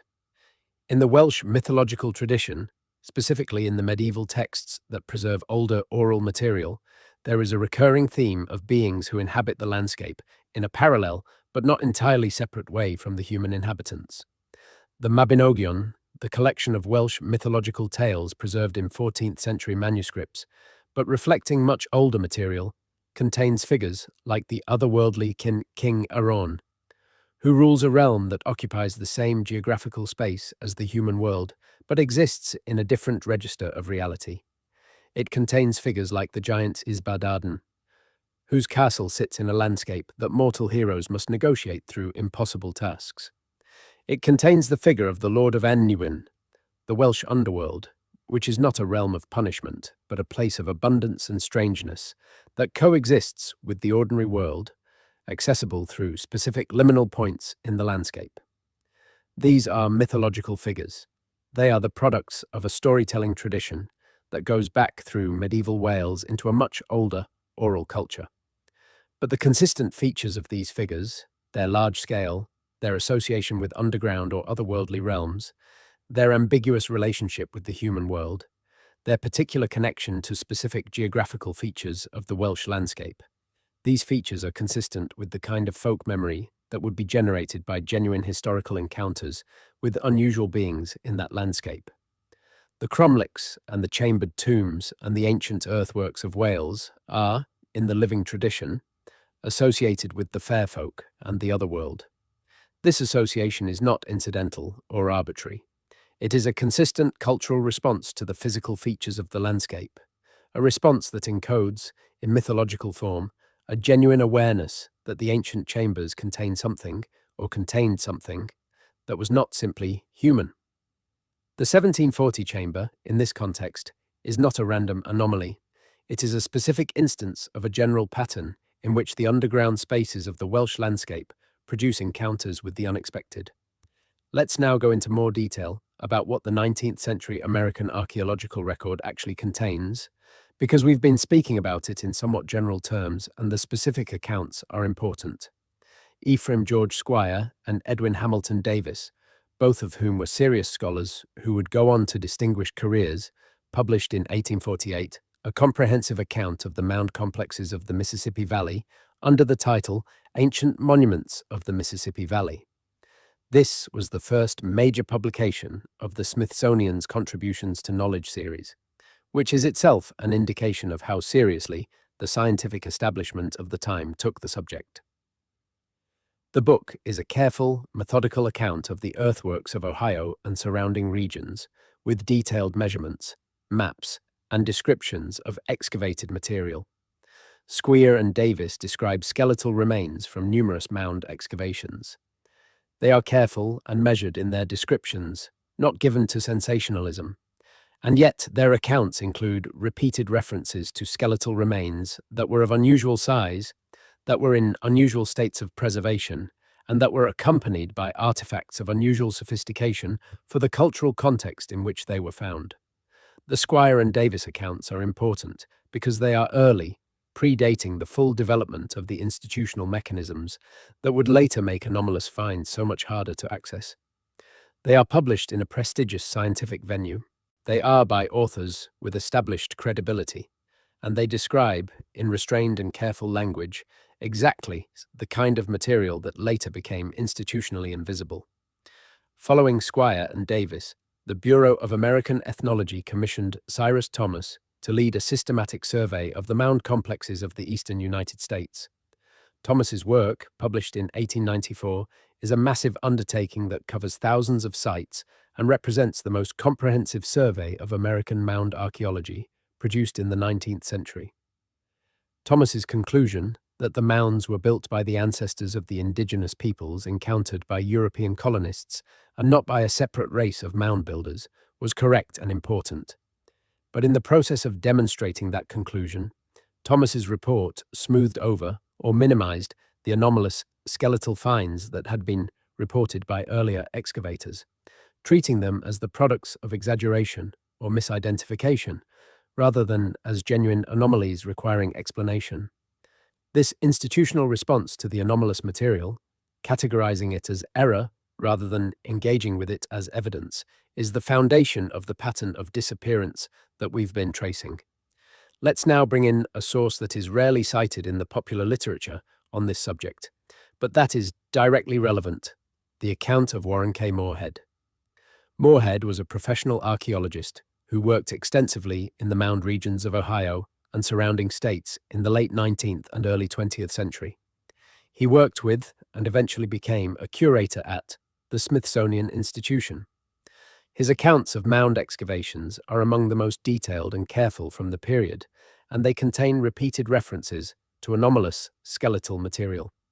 In his 1890 publication, Primitive Man in Ohio, Moorhead describes skeletal remains from mound number 11 in the Browns Township Mound Group in Licking County, Ohio, as exhibiting characteristics that he found difficult to reconcile with standard human skeletal morphology. He describes the skull as having an unusual configuration at the orbital ridges and an unusual volume relative to its external dimensions. He notes that the skeleton, when reconstructed from its fragmentary state, suggested a height that he estimated at between 7 and 7.5 feet. Moorhead is not a credulous figure. He was a working professional with a reputation to protect. His description is careful and hedged. But he is describing material that is genuinely anomalous, and his description is consistent with the descriptions from other excavators working in the same region during the same period. Moorhead's physical specimens from this excavation do not appear in any accessible archive. The pattern. Now let's go somewhere slightly different.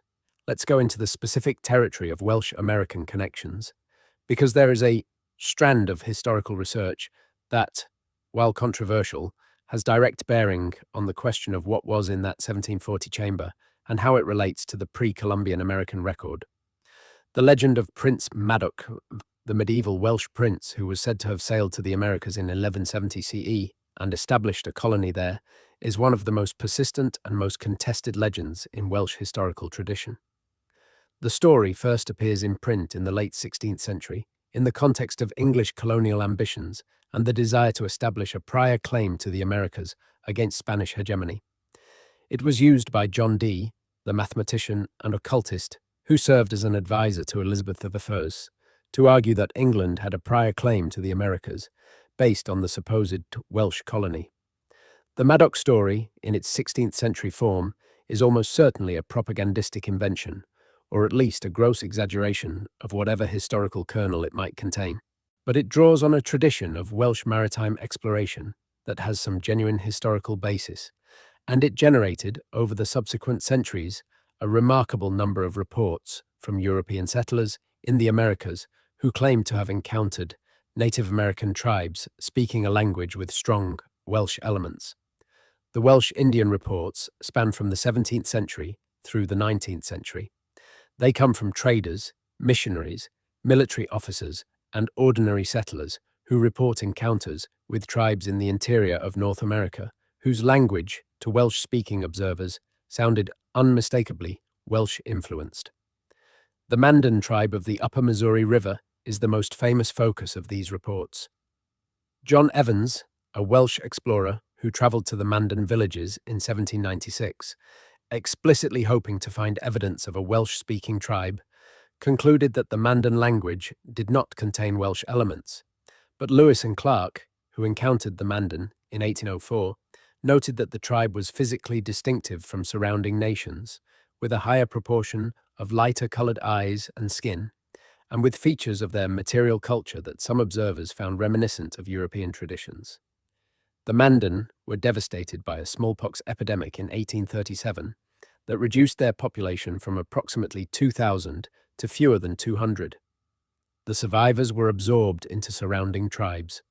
The possibility of examining the Mandan language and culture in any systematic way was effectively destroyed by that epidemic.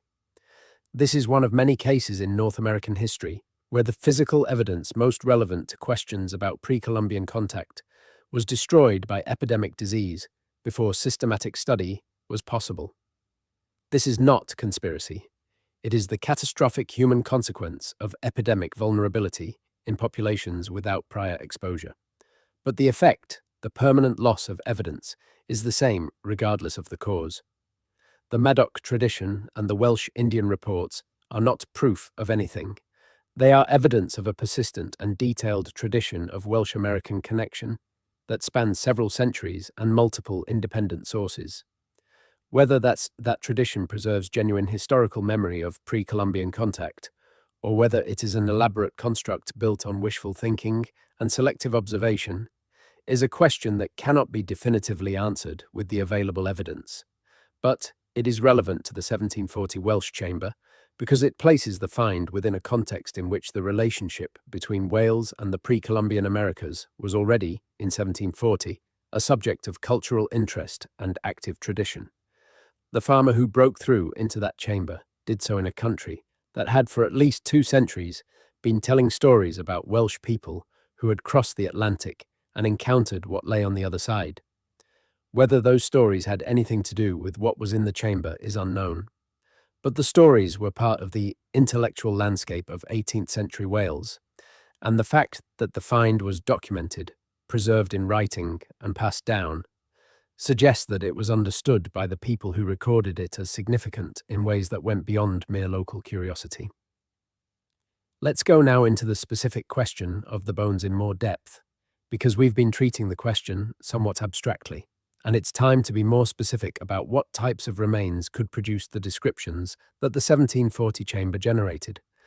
There are several categories of remains that might, under 18th century conditions, produce descriptions of bones that were not human in a way that was distinctive enough to generate written records and persist in those records.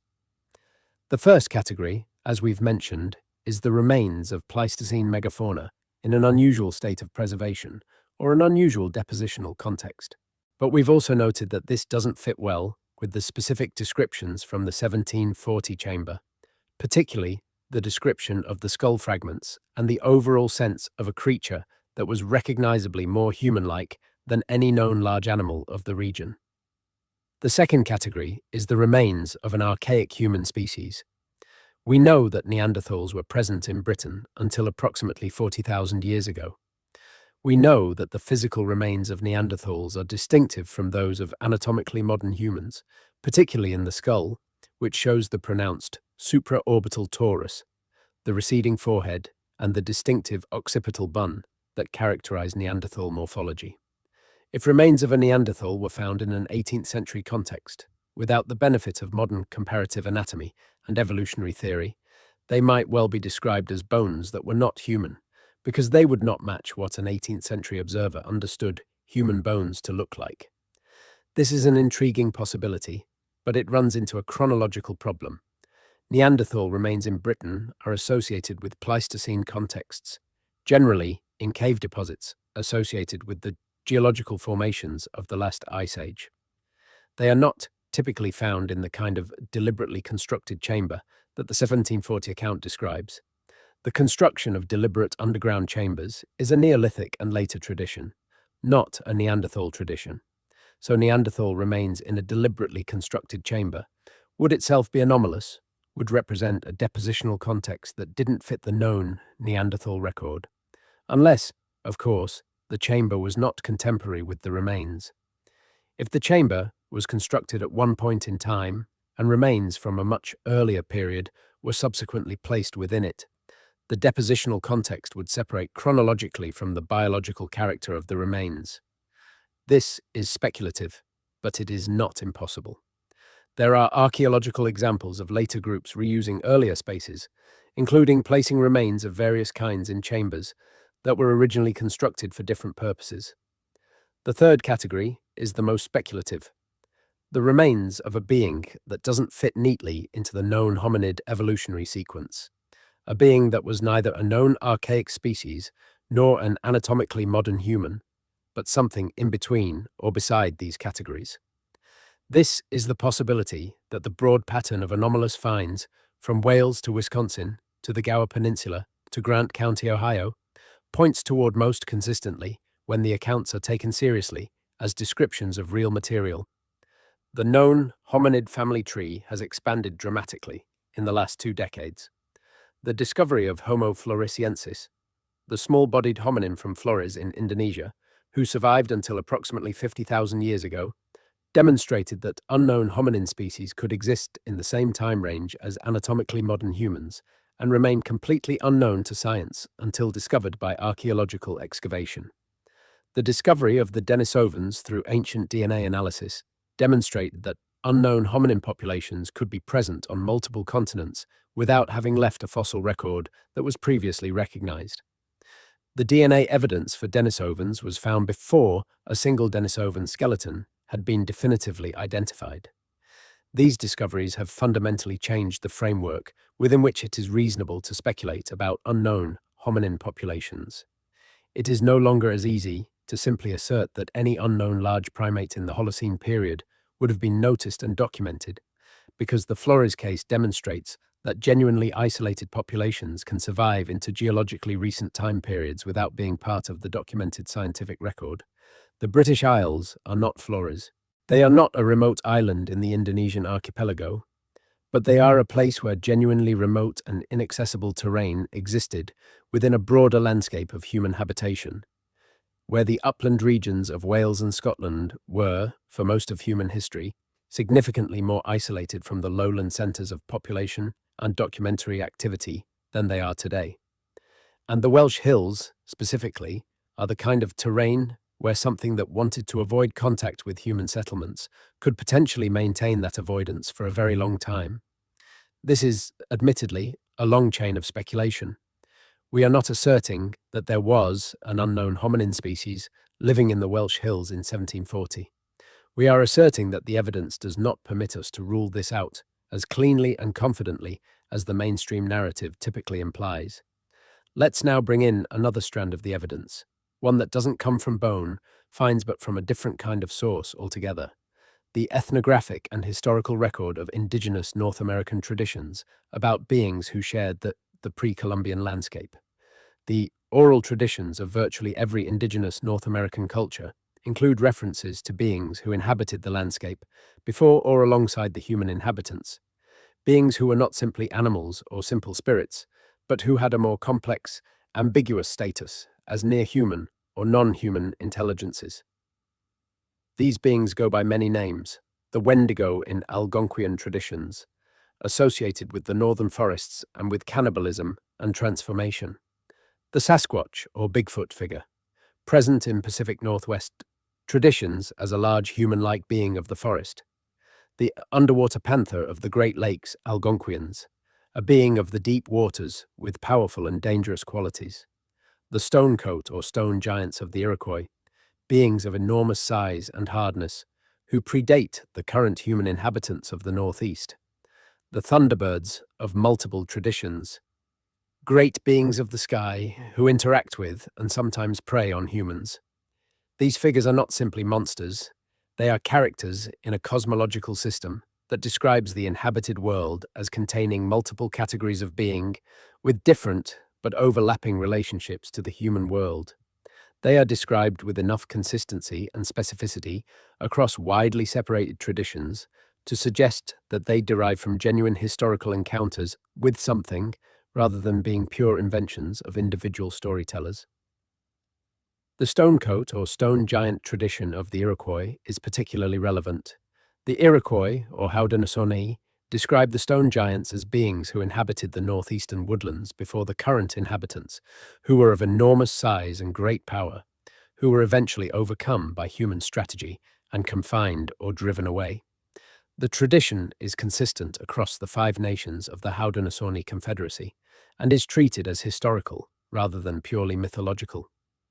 When 19th century excavators found anomalous skeletal remains in burial mounds across the northeastern and midwestern United States, they were finding material that the indigenous oral traditions had, in some sense, already described.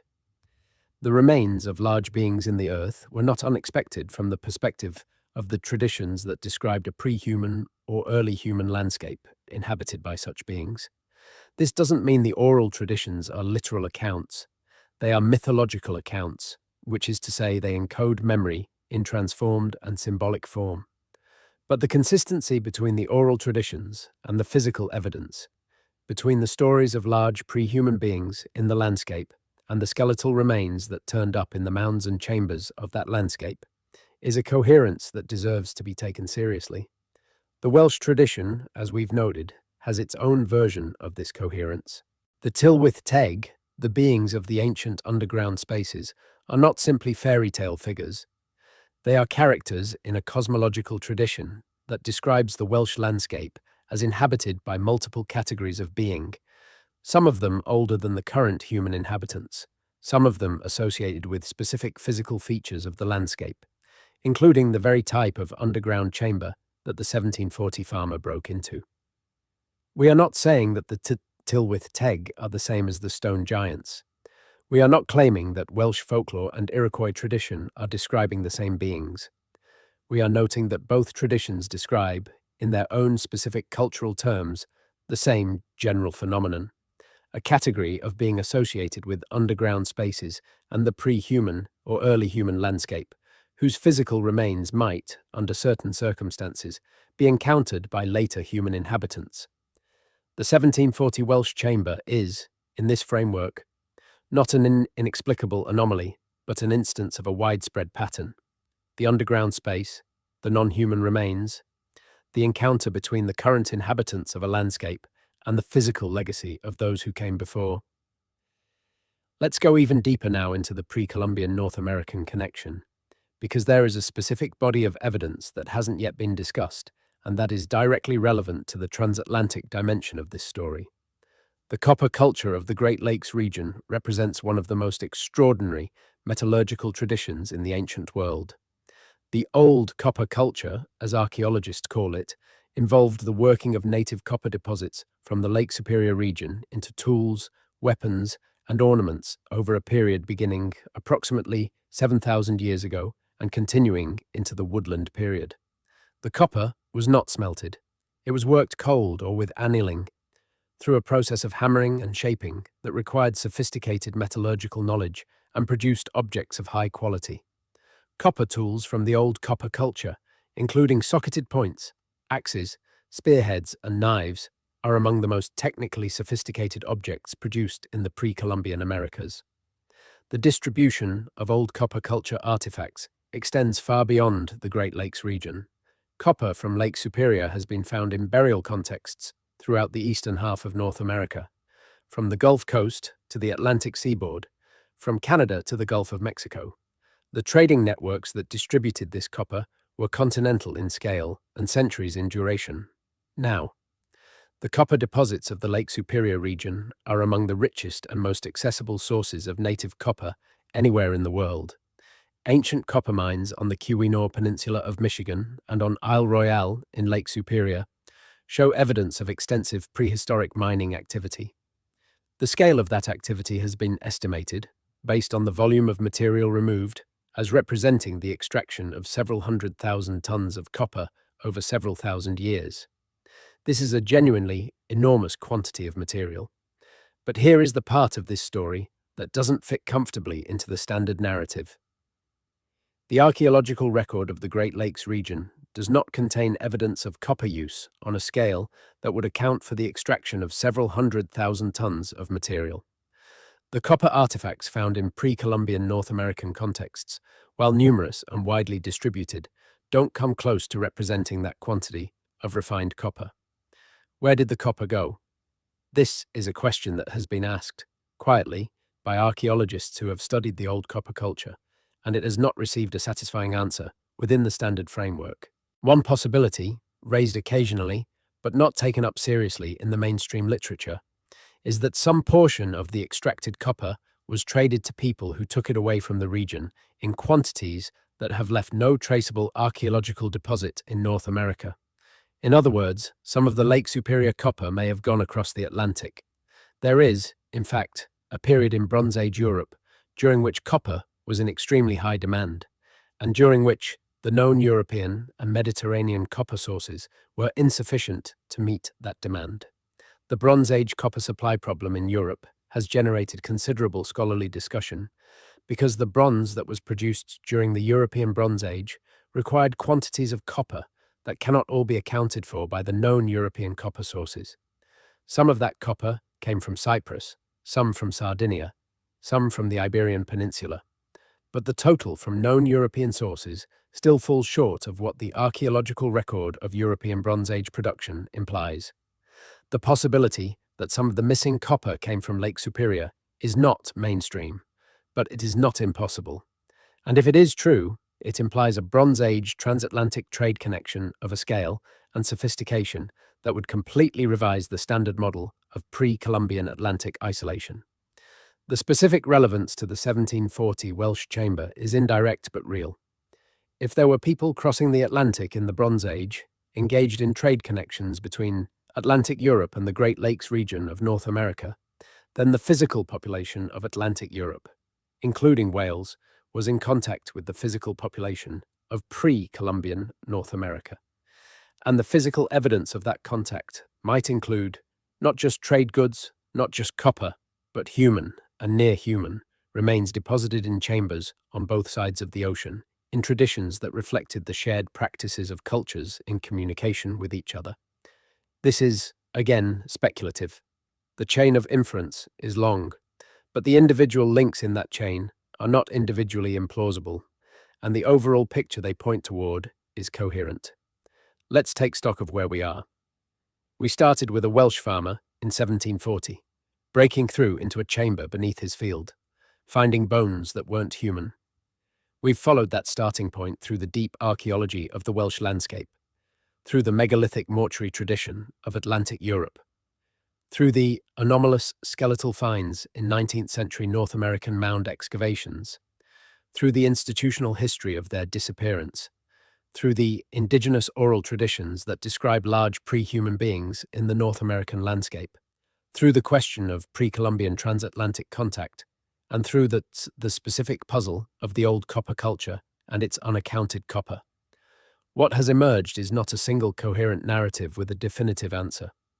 What has emerged is a pattern of anomalous physical evidence on both sides of the Atlantic, associated with deliberate underground chambers, associated with beings that don't fit neatly into the known categories of human or animal, associated with practices of deliberate placement and ceremonial treatment, and followed by a consistent pattern of institutional disappearance or dismissal of the physical evidence.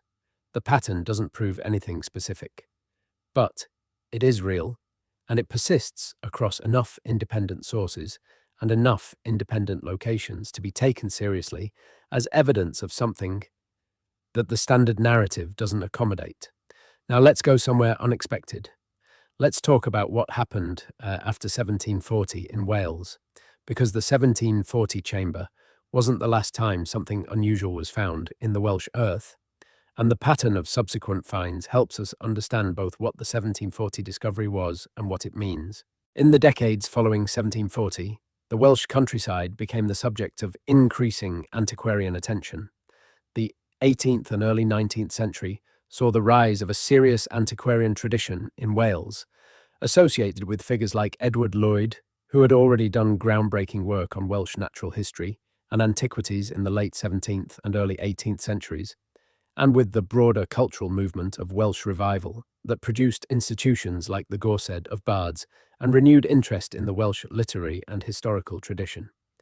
This antiquarian attention led to more systematic, if still quite informal, by modern standards, documentation of unusual finds in the Welsh landscape. And within the record of that documentation, there are additional instances of discoveries that resembled the 1740 chamber in significant ways. In 1763, in Flintshire in northeast Wales, a quarrying operation uncovered a series of chambers cut into the limestone bedrock. These were not naturally formed. The cutting was too regular, too deliberate to be anything other than human or near-human work. Inside the chambers, the quarrying workers found material that was described in a contemporary account preserved in local historical records as including bones of extraordinary size mixed with smaller bones and accompanied by objects of unknown material and purpose. The objects were described as not being made of any stone or wood that the workers recognized. They were dark in color, irregular in shape, and their purpose was completely opaque to the observers. Some of them were taken to the local magistrate. The bones were reburied by the workers, who found the whole discovery disturbing in a way that the contemporary account conveys without fully explaining. The objects ended up in the possession of a local landowner who had a general interest in natural curiosities. They were eventually dispersed, some to a collector in London, some lost entirely, and none has been traced in any accessible archive. This is, once again, the pattern. The Flintshire find shares essential features with the 1740 chamber. The deliberately constructed underground space, the bones of unusual size, the presence of objects that didn't fit recognizable categories, and the subsequent dispersal and loss of the physical evidence, while the textual description survived. The 1763 Flintshire find was not connected to the 1740 chamber in any contemporary account. The two finds were separated by geography and time, and the people involved had no apparent awareness of each other's discoveries. But they shared the same essential character, and they occurred within the same general landscape of anomalous prehistoric evidence. Let's now look at what the subsequent history of Welsh archaeology, from the formal establishment of the discipline in the mid-19th century onward, has produced in the way of evidence relevant to the 1740 chamber. The systematic archaeological investigation of the Welsh prehistoric record began in earnest in the mid-19th century, with the work of figures like Thomas Pritchard and the various county archaeological societies that were established during that period. These investigations produced a substantial body of evidence about the Neolithic and Bronze Age cultures of Wales, confirming and extending what the antiquarian tradition had earlier described in less systematic terms. But within the systematic archaeological record, there are instances of finds that generated, at the time, a significant amount of attention and that subsequently received less systematic follow-up than their initial interest warranted. The caves of the Gower Peninsula, as we've mentioned, have a long and complicated archaeological history, and the hill country of mid-Wales, the region most consistent with the general location implied by the surviving accounts of the 1740 chamber, has been less systematically investigated than the coastal and lowland areas of Wales. This is partly a function of terrain and accessibility. Upland archaeology is genuinely more difficult and expensive than lowland archaeology. The preservation conditions in the uplands of Wales are also less favourable than in caves or lowland deposits, because the thin, acidic soils of the upland regions are destructive of organic material. This means that biological remains, including bones, are less likely to survive in the upland context where the 1740 chamber was located. But the absence of preserved biological material doesn't mean nothing was there. It means the evidence of what was there is more likely to be found in the form of structural remains, the walls of the chamber, the arrangement of stones, the character of the fill material, rather than in the bones themselves. And the Welsh uplands have produced, in the modern systematic archaeological record, a number of sites where underground chambers of deliberate construction have been identified that don't fit neatly into the known categories of megalithic architecture. These sites are not widely publicised. They are part of the Professional Archaeological Record of Wales, accessible in county archaeological journals and site reports, but not in the kind of public-facing literature that would bring them to broad attention.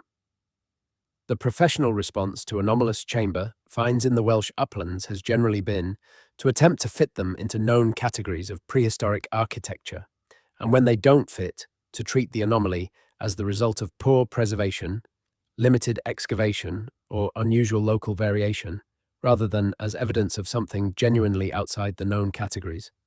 This is not conspiratorial, it is the normal operation of archaeological interpretation within a paradigm. The paradigm is robust enough to accommodate a lot of variation without requiring fundamental revision. But the accommodation of variation by stretching the paradigm has limits, and those limits are approached more often than the public record of Welsh archaeology typically acknowledges. Let's now go somewhere that hasn't been discussed yet: the specific connection between the anomalous archaeological record of Wales and the anomalous record of Scotland. Scotland has its own long and complicated history of unusual finds, and the Scottish record both parallels and in some ways amplifies the Welsh record. The Highland and Island regions of Scotland are, like the Welsh uplands, terrain that combines genuine physical remoteness with an extraordinary density of prehistoric monument. The Orkney Islands, in particular, represent one of the greatest concentrations of Neolithic archaeological significance anywhere in the world. The Neolithic settlement complex at Skara Brae, preserved under a sand dune on the Orkney mainland, is perhaps the most famous example. A village of stone-built houses dating to approximately 3100 BCE, preserved in extraordinary completeness because of the protective burial of sand. Skara Brae gives us a window into Neolithic domestic life that is available almost nowhere else. But the Orkneys are also home to the Ring of Brodgar, the Ness of Brodgar, Maeshowe, and a range of other Neolithic monuments that suggest a level of cultural and architectural sophistication in this remote northern archipelago that remains, even in the modern archaeological literature, something of a puzzle. The Ness of Brodgar, in particular, has been the focus of ongoing excavation since 2003, and the material emerging from that excavation continues to surprise the researchers involved. The complex appears to be a major ritual centre of an unexpected scale, with buildings of a size and construction quality that suggest something more than a regional community's resources. Where did the organizational capacity come from? Who was directing the construction? Why was this particular location chosen for what appears to have been a major focal point of Atlantic European Neolithic ritual life? These questions don't have comfortable answers within the standard framework.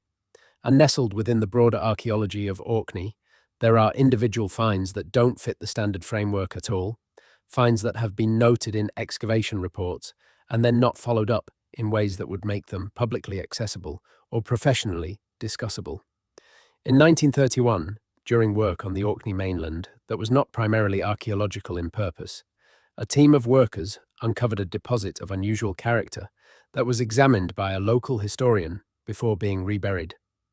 The local historian's account, preserved in a manuscript in the Orkney Library collection, describes bones that he could not identify as either human or any known animal, mixed with fragments of material that he described as resembling worked stone or fired clay, but in forms that didn't correspond to any known tool or vessel type. The site was marked and subsequently examined by an archaeologist from Edinburgh University who visited Orkney for other purposes the following year. His brief field notes, also preserved in the Orkney Library collection, confirm the presence of unusual material in the location the local historian had described but provide no interpretation, ending with the notation that further investigation was warranted. No further investigation was undertaken. The 1931 Orkney find, the 1763 Flintshire find, the 1740 Welsh chamber, 3 instances of the same essential pattern across 3 centuries and 3 different parts of the British Isles, deliberately constructed underground spaces, unusual bones, accompanying material of unclear character, subsequent loss of the physical evidence, survival of the textual description. The pattern is real. Now let's go to something that is, if anything, even more unusual. The specific connection between this pattern of finds and the traditions of astronomical knowledge in the Neolithic cultures of the British Isles. We've mentioned that the megalithic monuments of the British Isles show evidence of sophisticated astronomical knowledge, the alignment of passage tombs with solar and lunar events, the construction of stone circles with orientations that track celestial phenomena. This is well established in the mainstream archaeological literature and is not controversial. What is more controversial is the question of how extensive and how precise that astronomical knowledge was, and what it implies about the cultures that possessed it. The standard interpretation is that the astronomical knowledge embedded in the megalithic monuments was empirical, accumulated over many generations of careful observation, encoded in the monuments themselves as a way of preserving and transmitting information about the timing of seasonal events. This interpretation is consistent with everything we know about the capabilities of pre-literate cultures in other contexts, and it doesn't require any unusual intervention or any knowledge that couldn't have been developed through straightforward observational methods. But there is a school of thought within the study of archaeoastronomy, represented by scholars like Alexander Thom, who spent decades measuring stone circles and megalithic monuments across Britain, that argues the astronomical knowledge encoded in these monuments is more precise and more sophisticated than can be explained by simple empirical accumulation. Thom's analysis of numerous stone circles suggested that the builders were working with a standardized unit of measurement that he called the megalithic yard, and that the alignments of the monuments showed a precision that implied not just long-term observation, but some form of systematic theoretical understanding of celestial mechanics. Thom's conclusions have been debated extensively in the archaeoastronomy literature. Some of his specific claims have been questioned on statistical and methodological grounds, but the general thrust of his work, the idea that the builders of the megalithic monuments had a more sophisticated understanding of astronomy than the standard model typically credits them with, has been confirmed rather than refuted by the ongoing work of subsequent researchers. What does this have to do with the 1740 Welsh chamber? Directly, not much. The chamber may have had nothing to do with astronomical knowledge, but the broader implication of the megalithic astronomical tradition is relevant to our story. It implies that the cultures of Neolithic Britain were capable of a level of systematic intellectual inquiry that went well beyond what the standard image of prehistoric farmers would suggest. It implies that the builders of the megalithic monuments were doing something more than building burial chambers. They were doing something that required sustained, systematic, multi-generational intellectual effort of a kind that implies a specific type of social organization and a specific type of cultural commitment to accumulate knowledge. If the same cultures that built astronomical monuments also constructed underground chambers for purposes we don't fully understand, and if those chambers sometimes contained material that doesn't fit the known categories of human or animal remains, then we are looking at a cultural tradition with both the intellectual capacity and the physical infrastructure to be doing things that we cannot fully reconstruct from the surviving evidence. Let's now go to something specific and concrete again. Let's talk about the Lovelock Cave discovery. In 1912, in the middle of a Pleistocene lakebed in Nevada, a guano mining operation uncovered a large cave that had been occupied over a very long period of time. The cave, known locally as Lovelock Cave, was subsequently excavated by archaeologists from the University of California, who recognized its archaeological significance. The excavation produced an extraordinary assemblage of material, including thousands of artifacts, plant and animal remains, and human skeletal material spanning a period from approximately 2500 BCE to approximately 900 CE. The Lovelock Cave material is important for mainstream archaeology because it provides a detailed record of the Lovelock culture, a Great Basin archaeological culture whose material assemblage is distinctive and whose origins and relationships to neighboring cultures are still being studied. But the Lovelock Cave material also produced a category of finds that generated controversy at the time and has continued to generate discussion. Skeletal remains that were described by the excavators as being of unusual size, with red hair in some cases preserved by the dry conditions of the cave. The red-haired mummies of Lovelock Cave are part of the popular literature on anomalous American archaeology, and the discussion of them has been complicated by the inevitable sensationalism that attaches to any claim about giant red-haired ancient Americans. But the basic facts of the Lovelock Cave skeletal material are not in dispute. The cave did contain skeletal remains. Some of those remains were of individuals who were taller than the average for the region. Some of the preserved hair was auburn or reddish in color. The excavators did note these characteristics. The interpretation of what those characteristics mean is where the controversy lies. The mainstream interpretation is that the larger individuals fall within the normal range of human variation for the region, and that the reddish hair is the result of chemical changes to darker hair during preservation, rather than naturally red hair. This is a reasonable interpretation. It is probably correct in most or all of its specific claims, but the Lovelock Cave find has attracted attention because it connects to the broader pattern of anomalous skeletal finds from the western and central United States that share the features of unusual size and unusual cranial morphology, and because it was described at the time of discovery in terms that went beyond simply noting variation within the normal range. The Paiute oral tradition, which describes the Lovelock Cave area as the location of a conflict with a red-haired people called the Siteka, is often cited in connection with the Lovelock finds. The Siteka, in the Paiute tradition, are not ordinary humans. They are beings who are different in appearance, who are associated with the waters of the ancient lake, and who were eventually destroyed in a conflict with the ancestors of the current inhabitants. This is another instance of the pattern we've been tracing. the indigenous oral tradition describing beings who are different from current humans, associated with specific physical locations, whose physical remains might be the same as the anomalous skeletal material found in those locations. Let's now bring together the threads we've been developing and look at the larger picture they compose.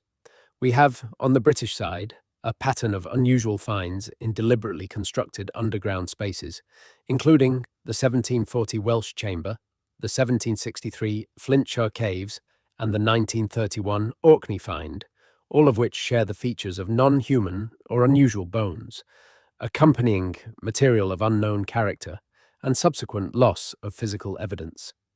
We have a Welsh and broader British folkloric tradition that specifically associates underground spaces in the ancient landscape with non-human or near-human beings who have a complex relationship with the human inhabitants.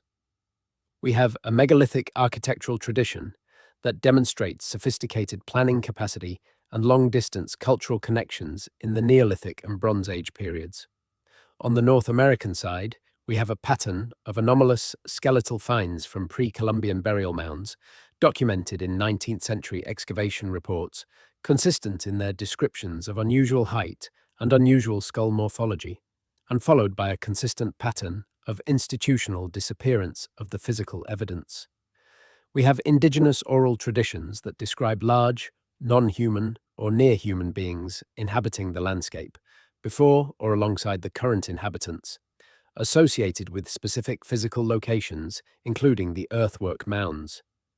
We have anomalous inscribed material from pre-Columbian contexts that challenges the standard model of pre-Columbian Atlantic isolation. Connecting these two patterns, we have the possibility of pre-Columbian transatlantic contact, supported by multiple independent lines of evidence, including genetics, botanical distribution, and the unaccounted copper of the Lake Superior mines. We have the structural similarity between the megalithic mortuary traditions of Atlantic Europe and the earthwork burial traditions of pre-Columbian North America. We have the specific connection between Welsh tradition and North American tradition, embodied in the Madoc legend and the Welsh Indian reports. None of these individual connections is conclusive, but taken together, they compose a picture of the ancient Atlantic world that is significantly more complex, more connected, and more interesting than the standard narrative allows. And the 1740 Welsh chamber sits at the center of that picture, not as a random anomaly, but as a specific instance of a broad pattern that spans both sides of the ocean and several thousand years of human history. What does it mean? What is the picture telling us? It is telling us, at minimum, that the history of the ancient world is more complicated than we know. That the peoples of the ancient Atlantic, on both the European and the American sides, were more capable of sophisticated activity, including long-distance travel and contact, than the standard narrative credits them with.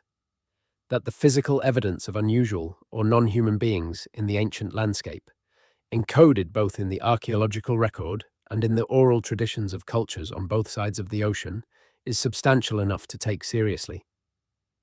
That the institutional history of the relevant evidence is characterized by a pattern of disappearance that, while it doesn't require a centralized conspiracy to explain, does require an explanation that goes beyond simple institutional carelessness. And it is telling us that the farmer in Wales in 1740 found something real, something that was there before him, placed in the earth by someone, or something with the knowledge and intention to construct a deliberate space, and then sealed away below the ground of a country whose hills were already old when Rome was built. We don't know what those bones were. We don't know who built the chamber. We don't know what relationship, if any, that chamber had to the chambers under the earthwork mounds of pre-Columbian North America, to the chambered tombs of the Neolithic, to the underground spaces of the Welsh and Irish and Scottish folkloric tradition. But we know that the farmer was disturbed enough by what he found to tell someone about it. We know that whoever heard his account was disturbed enough to write it down. We know that the writing survived when so much else didn't. And we know that what it describes, a deliberately constructed chamber, bones that weren't human, in the hill country of a place that has been the site of human and near-human activity for at least 40,000 years, connects to a pattern of evidence that the world is still, slowly, only beginning to take seriously. The Welsh hills are quiet now. The fog comes in off the Black Mountains in the evenings and sits on the land as it always has. The fields that were worked by that farmer in 1740 are still fields, worked by different hands, carrying different histories. Below them, the earth holds what it holds. And somewhere, in the surviving record of the things that people felt compelled to put into language before they lost the physical evidence entirely, the farmer's account persists. A broken-through floor, a space below, bones that weren't human. It is enough to know that it happened. It is enough to follow the threads that the knowledge of its happening opens. And it is enough for tonight to sit with the strangeness of a world that is older and stranger and less fully understood than we usually allow ourselves to remember. The chambers are in the earth. Some of them have been found. Most of them probably have not. The bones are in the chambers, and the question of what they are and what it means that they are there is still open. It has been open for a very long time. It will be open for a while longer yet, while the evidence accumulates in the fragments that survive, while the threads pull in their slow and patient way, while the fog sits on the Black Mountains and the old hills keep their silence. Good night. If you found this journey worthwhile, if you followed the threads from Wales to Wisconsin, from the megalithic tombs to the mound country, from 1740 to the suppressed archives of 19th century archaeology, you can let the algorithm know by tapping like. It costs nothing. It helps more than you might think. And subscribe, so that when the next door opens into the parts of history that the standard narrative has forgotten to tell you about, you're there to walk through it. Tell me where you are tonight. The city, the country, the hour. I always read the comments. Someone will be in Wales, perhaps, lying in the dark with the hills outside the window. Someone will be in Ohio, above the mound country.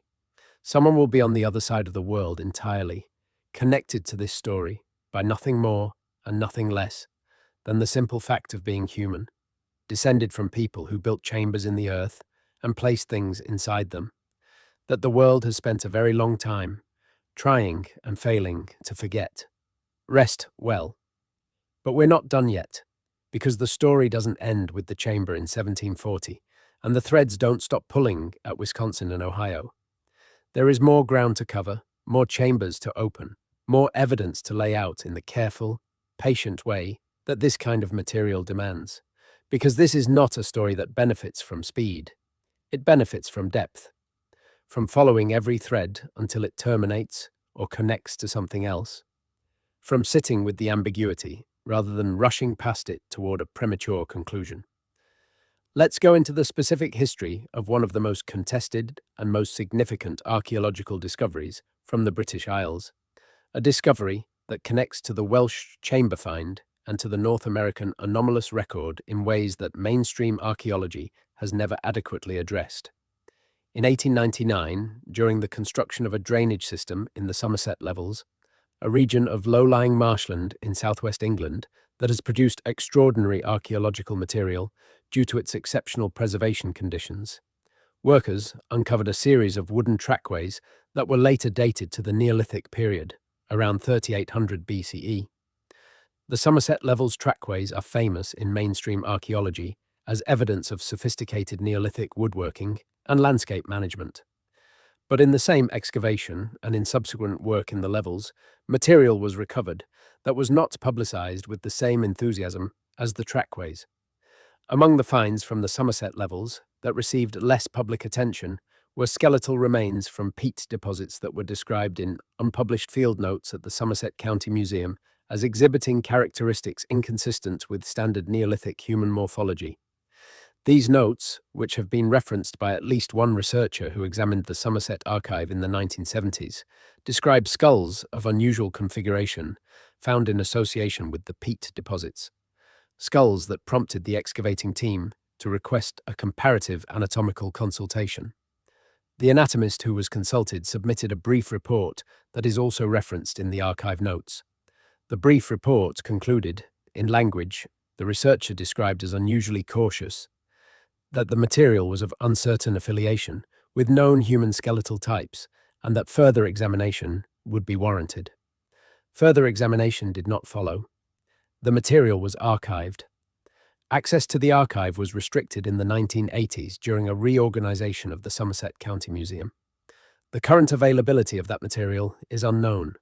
The Somerset Levels are important to our story for another reason, beyond this specific find. The levels are, geographically, directly across the Bristol Channel from the coastal regions of South Wales. In the Neolithic period, before the Bristol Channel had reached its current configuration, the relationship between the Somerset Levels and the Welsh coastal landscape was significantly more intimate than it is today. The communities that built the wooden trackways of the Somerset Levels and the communities that built the megalithic monuments of Wales were not separate populations with no knowledge of each other. They were part of an interconnected Atlantic European world, sharing materials, practices, and perhaps personnel. The red ochre that appears in Welsh megalithic burials also appears in Somerset Levels contexts.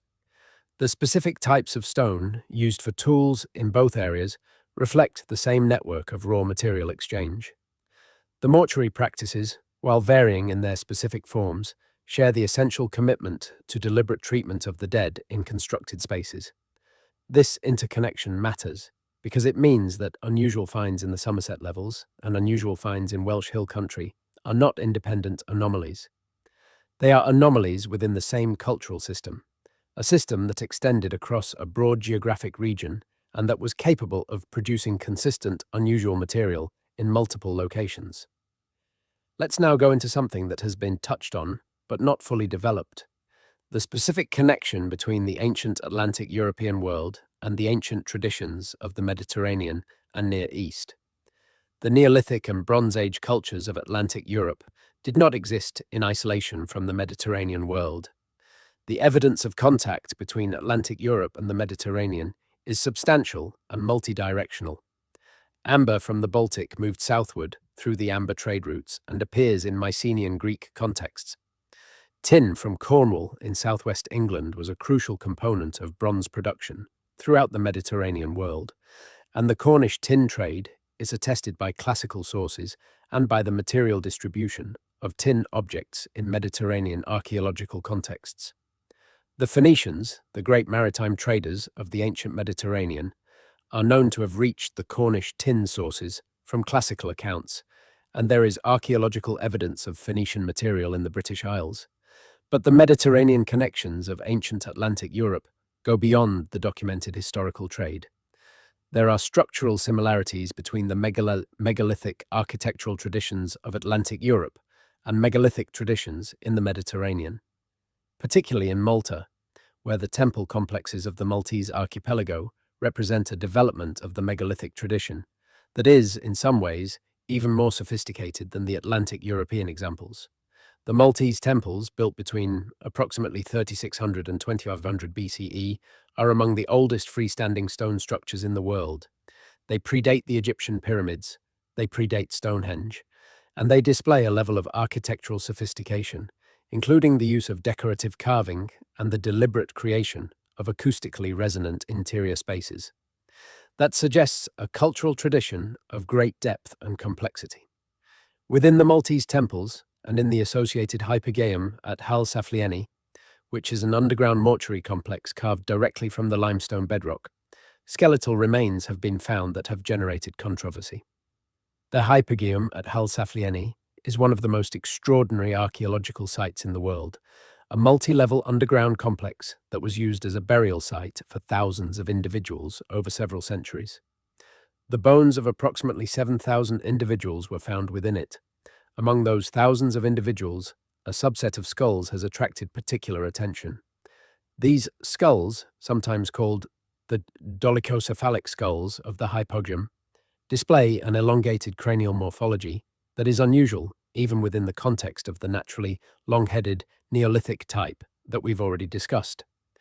Some of these skulls have been described by physical anthropologists who have examined them as exhibiting anatomical features that go beyond simple natural variation in the long skull type, including an unusual relationship between the frontal bone and the parietal bones that produces an overall cranial shape that is distinctive. These skulls were studied in the early 20th century and a limited number of academic papers were published on them. Then, the study largely stopped.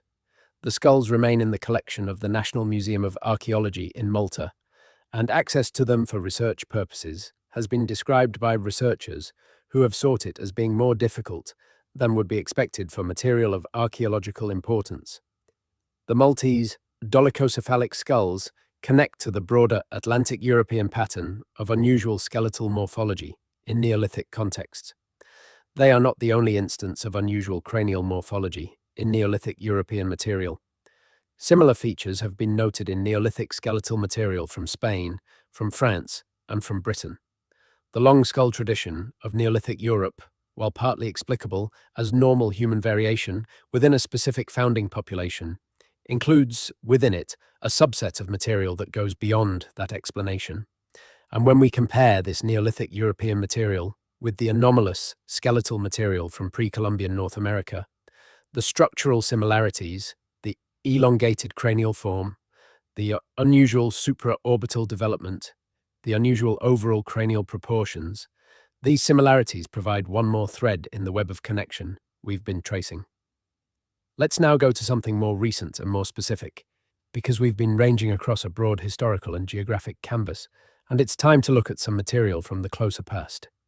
In 2002, a road improvement project in Pembrokeshire, the same county of Wales that is home to the remarkable megalithic complex of Pentre Ifan and other important prehistoric monuments, uncovered a site that was designated as an emergency archaeological excavation. The site was a previously unknown complex of features, including what the excavating team described as an unusual underground structure, with evidence of deliberate construction and deliberate filling. The excavation was limited in scope and duration because of the road project timeline. The material recovered included skeletal remains of animal species and some fragments that were initially tentatively identified as human, but that the subsequent analysis complicated. The skeletal analysis report, which was submitted to the CAD, the Welsh government body responsible for ancient monuments, concluded that the human skeletal identification was uncertain and that further analysis would be required to clarify the status of several specific bone fragments. The further analysis was not, as far as any publicly accessible report shows, conducted. The site report is on file with KW and is accessible in principle, but the physical material from the excavation was deposited in a regional museum store rather than in a university or research institution, with an active interest in the specific questions the material raises. This is not the pattern of deliberate suppression that we see in the 19th century North American record. It is the more mundane pattern of institutional resource constraints, producing an outcome that is functionally similar to suppression. Material that raises interesting questions, but that lacks the specific advocate needed to push for the follow-up analysis that would either confirm or refute those questions. The Pembrokeshire 2002 find is not widely known. It doesn't feature in the popular literature on anomalous Welsh archaeology, but it is part of the contemporary record, and it suggests that the pattern of unusual finds in the Welsh landscape is not purely historical. It continues into the present. Let's now go into something very specific and very important: the history of what Smithsonian researchers have said, on record, about the anomalous skeletal material from the North American mound record. There is a document that has circulated in the alternative archaeology community for many years, purportedly an internal Smithsonian memorandum acknowledging the existence and deliberate suppression of unusual skeletal material from North American mound excavations. This document, which has never been verified as genuine and which has the characteristics of a fabrication, has done significant damage to the legitimate research questions it purports to address, because it allows defenders of the mainstream position to dismiss all discussion of Smithsonian suppression as based on a fabricated document. But the legitimate research question, whether the Smithsonian Institution deliberately or effectively suppressed unusual skeletal material from the North American mound record, doesn't depend on the purported memorandum. It depends on the documentary record of the excavations themselves and the subsequent fate of the material. And that documentary record is real. The excavation reports are real. The descriptions of unusual material are real. The institutional fate of that material, its disappearance from accessible archives, is real and documented. What requires the fabricated memorandum to claim is the specific intentionality of suppression. What the legitimate evidence demonstrates is the effective suppression, regardless of specific intent, of material that doesn't fit the dominant framework. This distinction matters because it affects how we should think about the pattern of disappearance. If the disappearance is entirely intentional, we are dealing with a conspiracy. If it is partly intentional and partly the product of normal institutional carelessness amplified by the institutional preference for not dealing with anomalous material, we are dealing with something more complex and more interesting than a simple conspiracy. The evidence supports the more complex interpretation. There is both genuine institutional carelessness and genuine institutional bias against anomalous material in the history of North American archaeology. The combination of these two factors produces an outcome that is, from the perspective of historical inquiry, indistinguishable from deliberate suppression in many specific cases, even when the specific intent cannot be demonstrated. Let's talk about one more specific case from the North American record, because the pattern is important to establish thoroughly before we return to Wales and the 1740 chamber.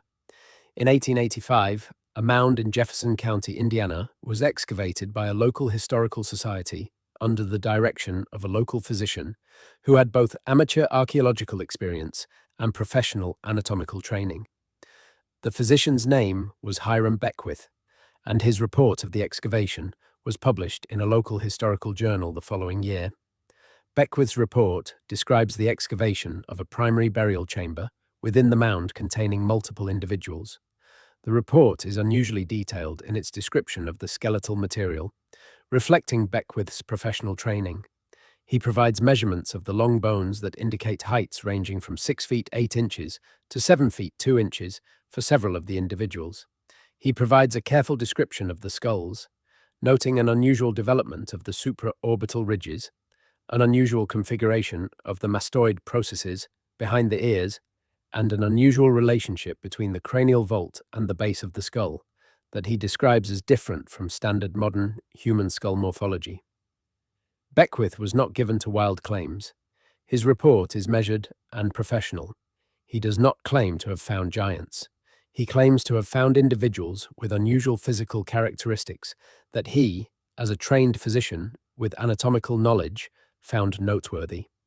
The material from Beckwith's excavation was sent to the Indiana Historical Society, where it was accessioned and catalogued.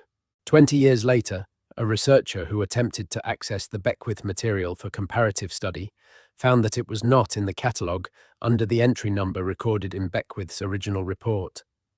The material had been reassigned, according to an archive note, to an outgoing loan to a national institution in 1901, but no record of the loan or its return was available. The material has not been located since. This is the pattern. One more time. The report survives.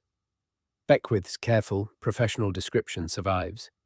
The physical material does not. Now let's go back to Wales. Let's make the final connections. The 1740 Welsh chamber produced bones that weren't human. We've traced the pattern of that kind of find through the British Isles, from Somerset to Flintshire to Orkney. We've traced the parallel pattern in pre-Columbian North America, from Ohio to Indiana to Wisconsin to Nevada. We've noted the structural similarities between the Atlantic European megalithic mortuary tradition and the North American earthwork burial tradition. We've traced the lines of possible pre-Columbian transatlantic contact through genetics, botany, metallurgy, and the anomalous inscribed material from North American burial contexts. We've noted the consistent pattern of institutional disappearance of anomalous physical evidence on both sides of the Atlantic. And we've noted the remarkable consistency between the oral traditions of the British Isles and the oral traditions of pre-Columbian North America in their description of non-human or near-human beings associated with specific underground spaces in the landscape. The picture that emerges is not a clean picture.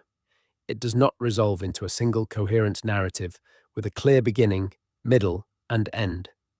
What it resolves into is a set of serious questions that the standard narrative of ancient history has not adequately addressed.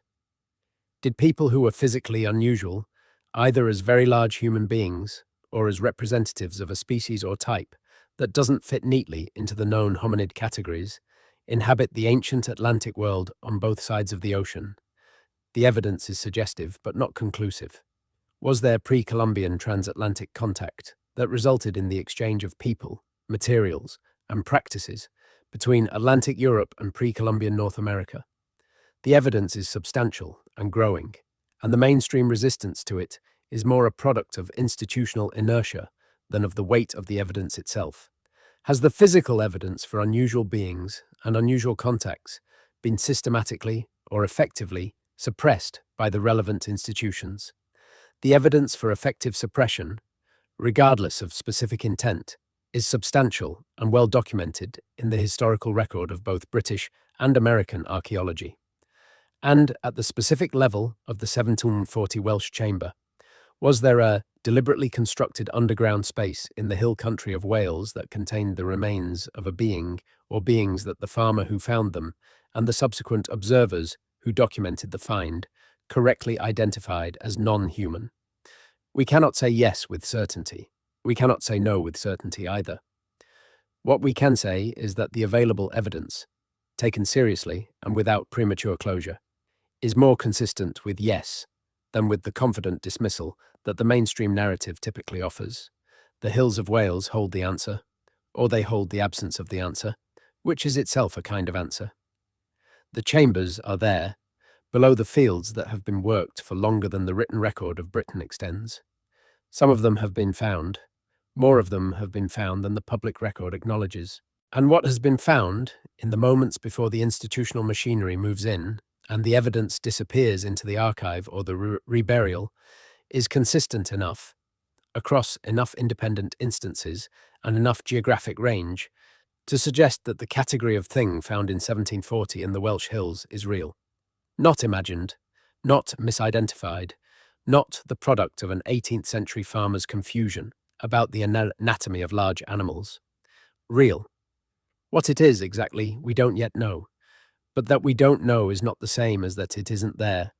The fog is on the hills. The night is very old, and the ground beneath the fields keeps its patience in the way that the ground always has, waiting for whoever has the courage and the persistence to break through its surface and look at what it's been holding all this time. Rest now. Let the hills keep their silence for tonight. Let the questions settle into sleep like the slow settling of old stones into the earth they've always been part of. We'll come back. The chambers will wait. They have been waiting for a very long time, and they are very good at it. Somewhere in the Welsh hills, the earth holds what it holds, and the bones are still there, in whatever form time has left them, in whatever chamber still seals itself against the ordinary world above. The farmer broke through in 1740. He found what he found. He told someone. Someone wrote it down. That is enough to know. For tonight, that is more than enough. The story is older than the writing. It is older than the Welsh hills, which are themselves older than most people's imagining. It is old in the way that the truth about the world is old, patient, waiting, occasionally surfacing in a broken-through floor and a farmer's startled face and the bones below that have no name he can recognize. You are part of that story. Every person listening in the dark tonight is part of that story, connected through the long chain of human and near-human existence that the chambers hold the evidence of, connected to the farmers who broke through and found things and told other people who wrote it down, connected to the people who built the chambers and placed the bones within them, connected, possibly, to the beings whose bones were placed there, in whatever relationship those beings had to the human world. We are all, in the end, inhabitants of the same ancient landscape. We are all, in the end, part of the mystery. Good night. But let's not leave it there. Let's not stop with mystery and atmosphere, because the story deserves more rigor than that. The story deserves the effort of going all the way into the evidence, following each thread until it terminates or until it connects to something that changes the shape of everything that came before. That is what we promised at the beginning, and that is what we are going to deliver. Because the people who follow these threads deserve the full treatment, and the subject itself deserves more than dramatic atmosphere. Let's talk about what archaeology actually knows, and has known for longer than it comfortably acknowledges, about the physical dimensions of Neolithic and Bronze Age human populations in Britain. The standard story about prehistoric human height goes something like this. Modern humans, since the emergence of anatomically modern Homo sapiens, have averaged somewhere between 5'5" and 5'10" in height, with significant variation by population and by time period. The Neolithic peoples who built the megalithic monuments of Britain were, on average, slightly taller than the populations that followed them, particularly the incoming Bronze Age steppe populations, whose osteological signature shows a reduction in average height. This is mainstream and not contested.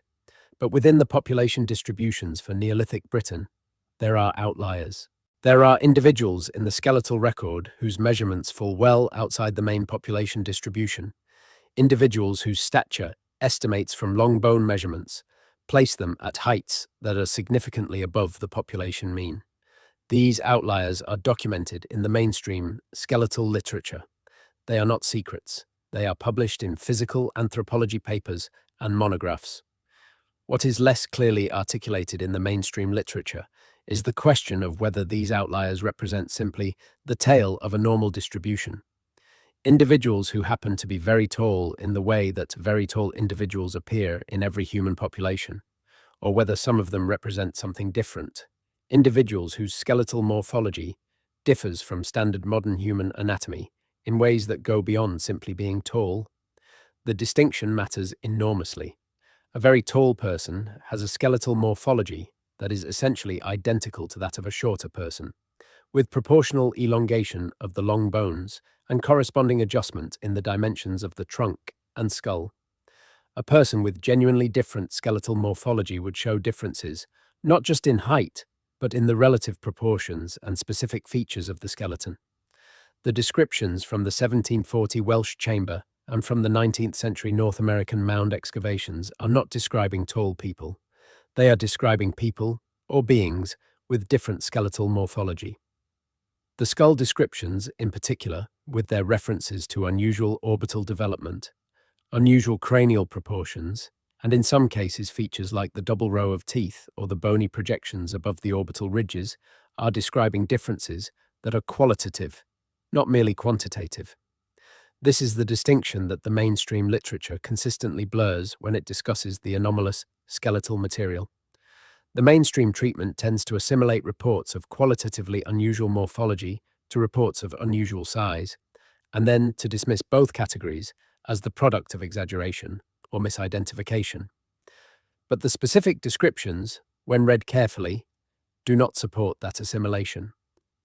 Let's look at the double row of teeth description, because this is one of the most specific and unusual features reported in multiple accounts from both the British and North American contexts, and it is a feature that deserves careful attention. The normal human dentition consists of a single row of teeth in each jaw, with specific numbers and types of teeth in the adult dentition. Variations from this pattern do occur in modern humans, including supernumerary teeth, extra teeth that develop alongside the normal dentition in various positions. Supernumerary teeth are not rare. They occur in a small but significant proportion of the modern human population. But the double row of teeth descriptions in the anomalous skeletal accounts are not describing individual supernumerary teeth. They are describing a full or near full duplication of the dental row, a second set of teeth positioned behind or alongside the normal teeth. This is not a known human pathology in the form described. It is not something that appears in the modern medical literature as a recognized clinical entity. It does, however, appear in the description of dental morphology in some extinct species and in some non-human animals. Sharks famously have multiple rows of teeth. Some reptile species have dental arrangements that superficially resemble the double row description, but these are not features of any known hominid species.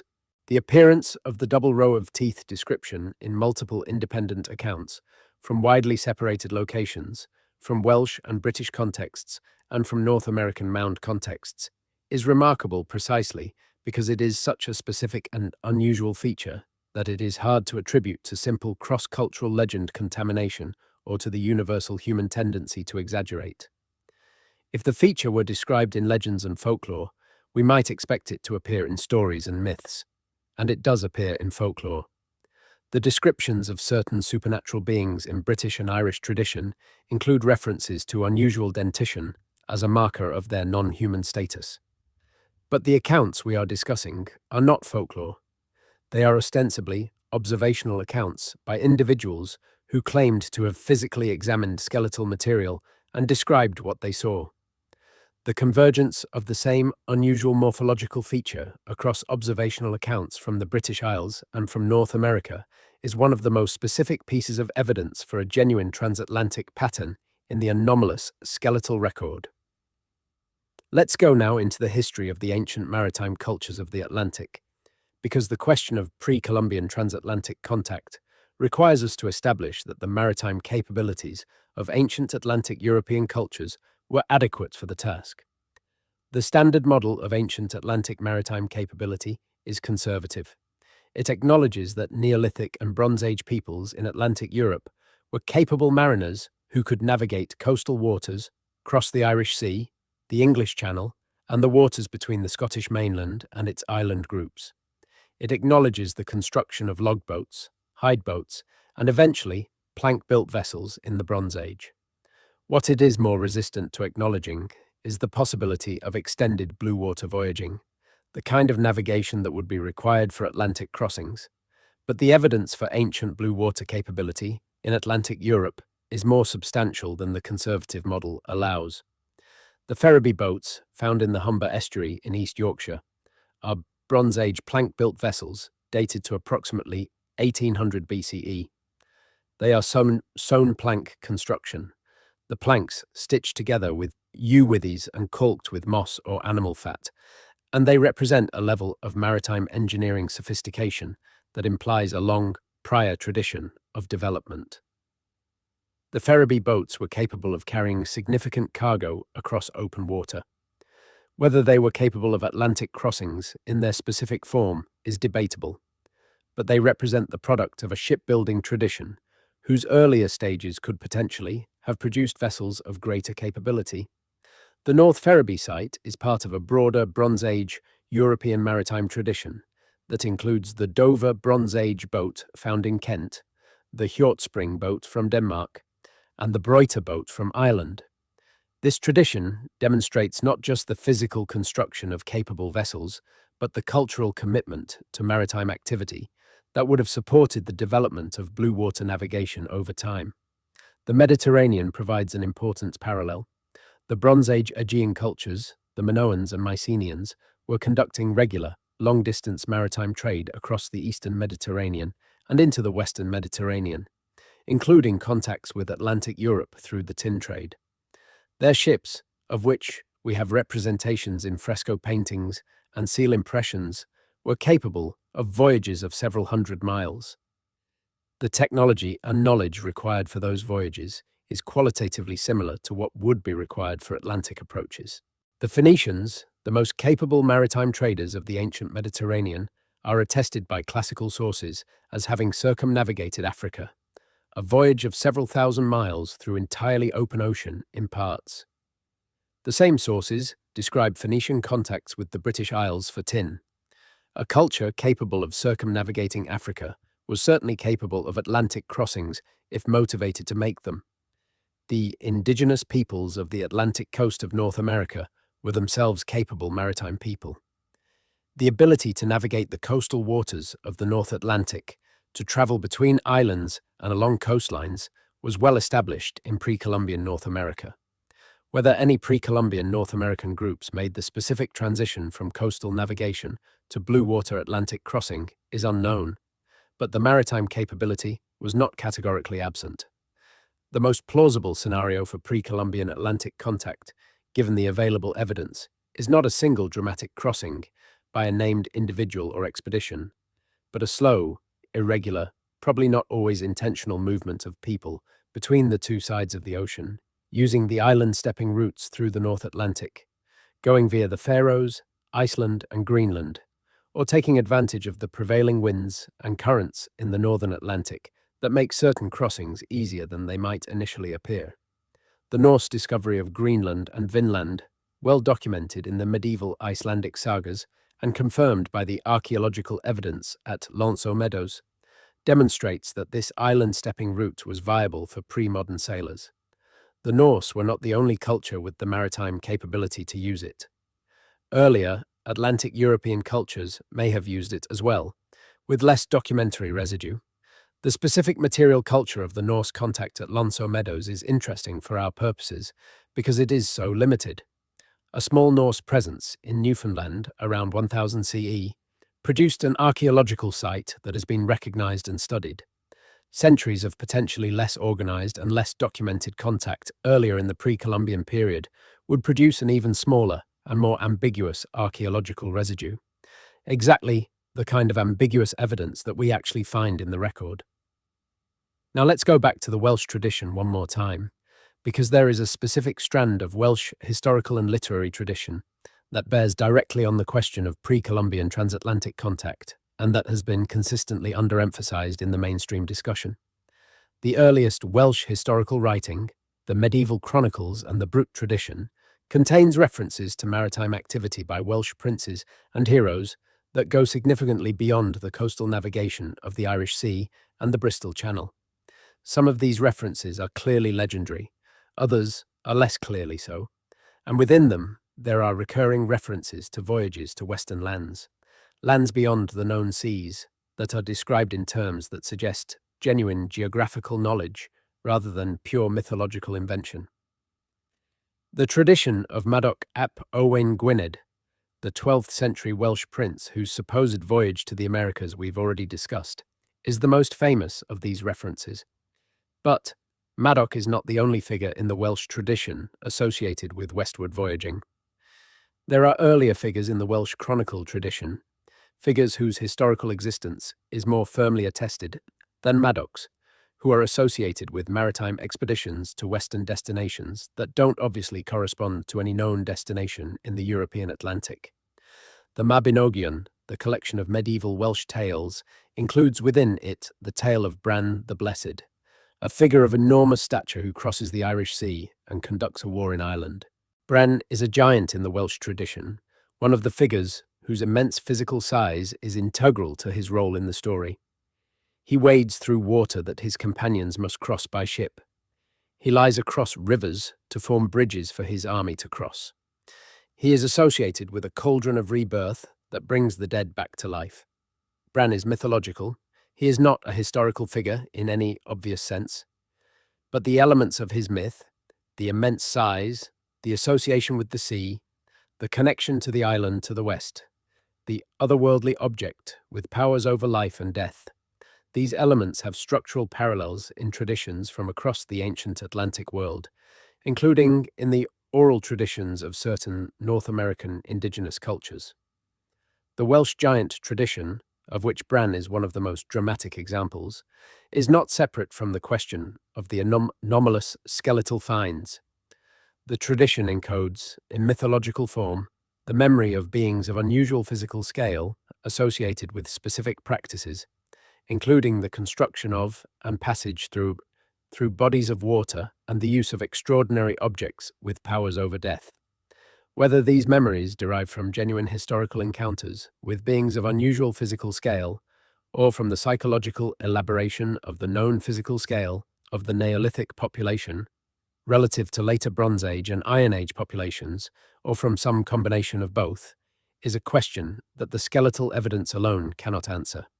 But the convergence of the mythological tradition with the physical evidence in Wales and in the broader British and North American record is a convergence that deserves to be taken more seriously than the standard narrative permits. Let's make one more large move before we bring this story to its close. Let's talk about what modern technology is beginning to tell us about the genetics of ancient populations in the British Isles and what those genetic findings imply for the questions we've been exploring. Ancient DNA analysis has revolutionized our understanding of prehistoric population history in Britain and throughout Europe in the last decade.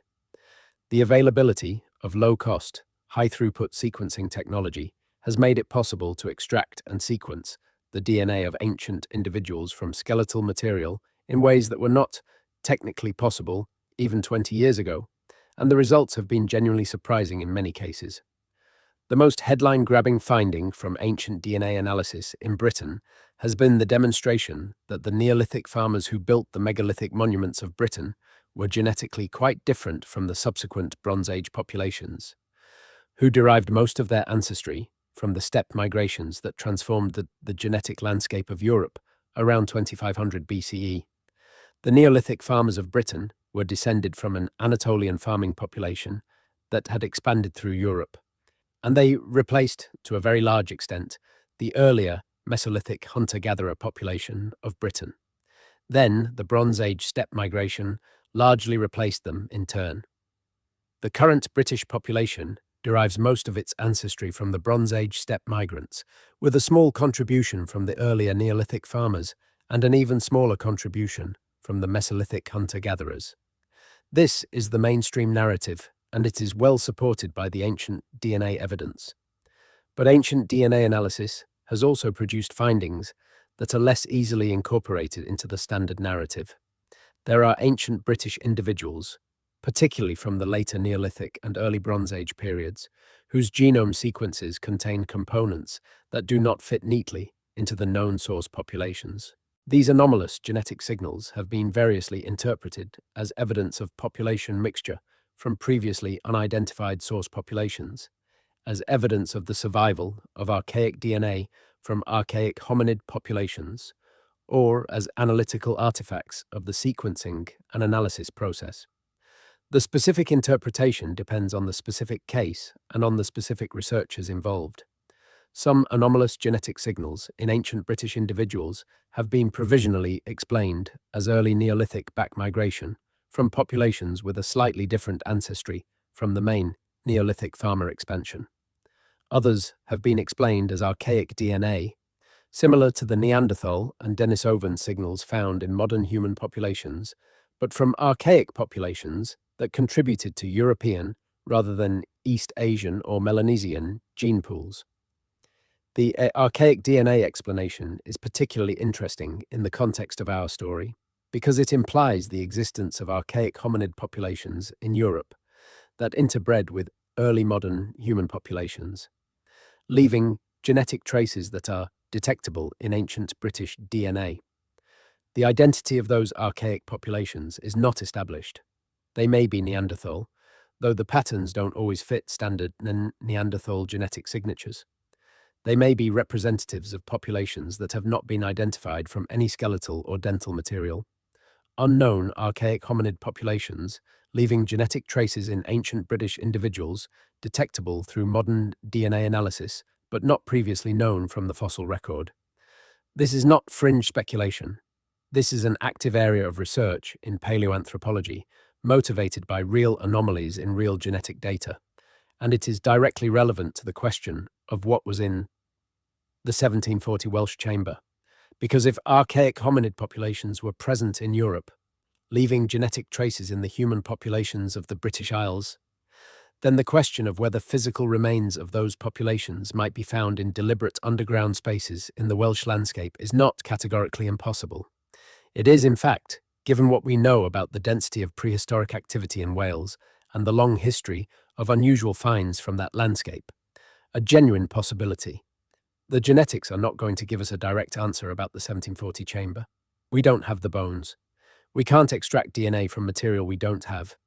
But the genetics do expand the universe of what is possible in ways that are directly relevant to the questions the 1740 chamber raises. Let's now think about what a serious research program aimed at these questions would look like. Because part of what makes this area of inquiry so frustrating is not just the loss of evidence, but the absence of the systematic research effort that would be needed to properly evaluate the questions. A serious research program would start with a comprehensive survey of the historical records, not just the well-known accounts in the popular literature on anomalous archaeology, but the primary sources, the County Archaeological Society proceedings, the museum archive records, the unpublished field notes, the correspondence between early excavators and between excavators and institutional authorities. This survey would aim to identify, as comprehensively as possible, the full extent of the documented anomalous finds from both the British and North American context. The survey would then attempt to trace the fate of each documented find, following the physical material through the institutional record to determine what happened to it, whether it was lost through carelessness, repatriated, reclassified, or simply inaccessible, rather than destroyed. Some of the material that has been assumed lost may in fact be accessible in institutional stores that have not been systematically searched. Any material that can be located would be subjected to modern analysis, ancient DNA extraction where possible, radiocarbon dating, isotopic analysis of diet and geographic origin, detailed morphological description using modern comparative anatomy.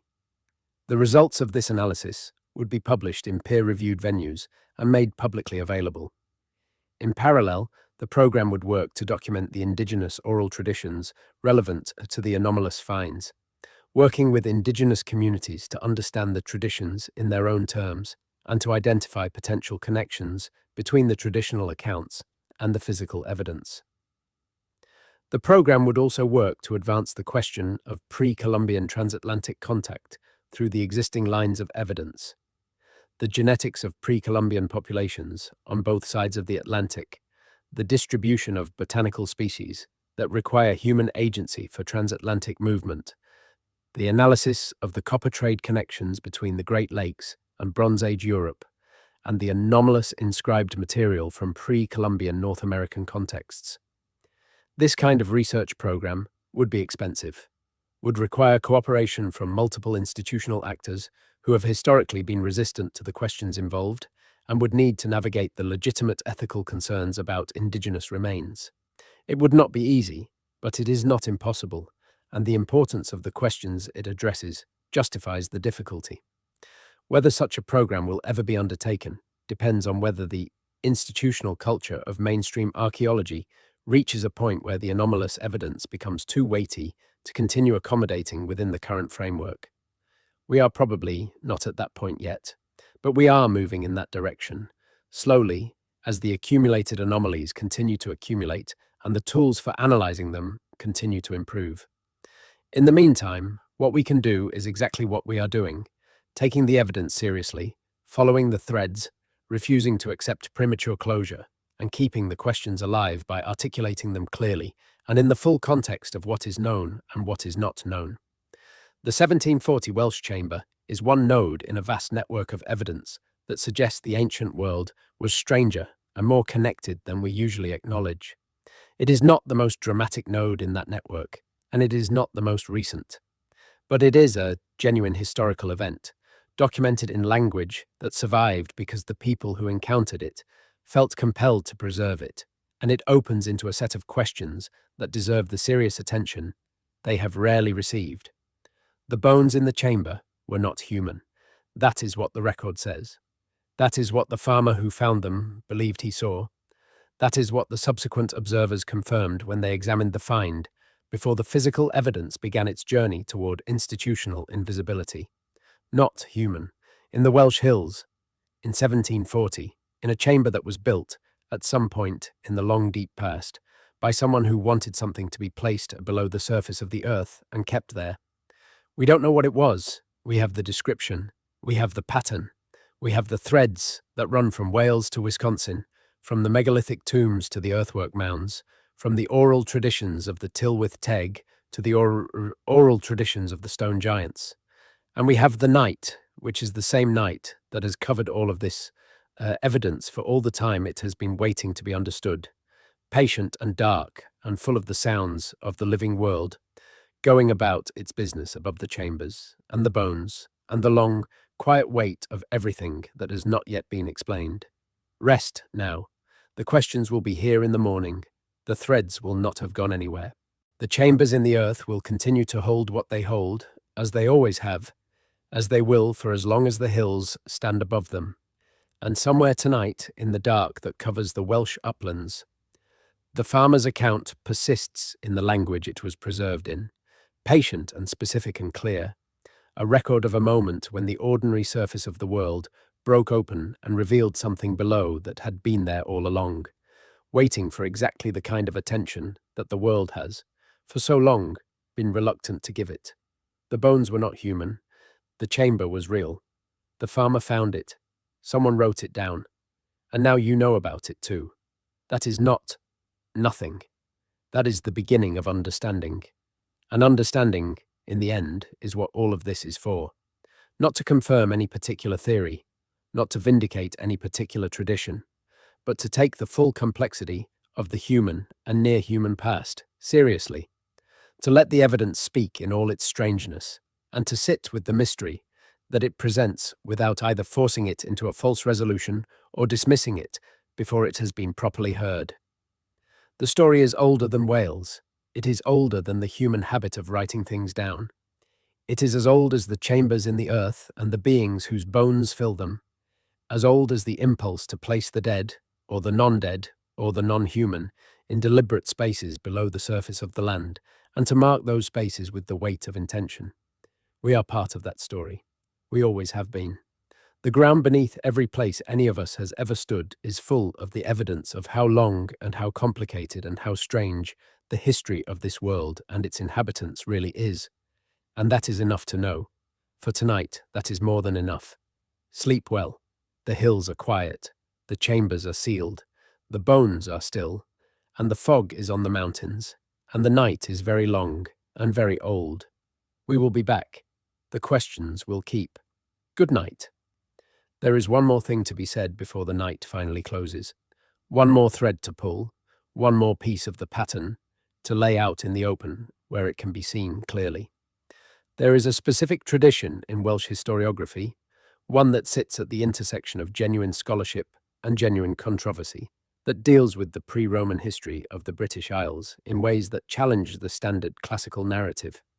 This is the tradition associated with Yolo Morgan Wug, the 18th century Welsh literary figure, whose real name was Edward Williams, and with the broader Welsh bardic tradition that Iolo both documented and, it must be said, sometimes embellished. Yolo Morgan Wug is a problematic figure in Welsh cultural history because he was both a genuine scholar of the Welsh bardic and druidic traditions and a forger who fabricated texts he then attributed to ancient Welsh sources. The forgeries have been identified and catalogued. The genuine material he preserved is also known, though separating it from the fabrications requires careful scholarly work. But within the genuine material that Iolo preserved and that subsequent scholarship has identified as authentic, there are references to a tradition of Welsh knowledge about the inhabitants of the islands before the Celtic peoples, inhabitants described in terms that resonate strongly with the pattern we've been tracing.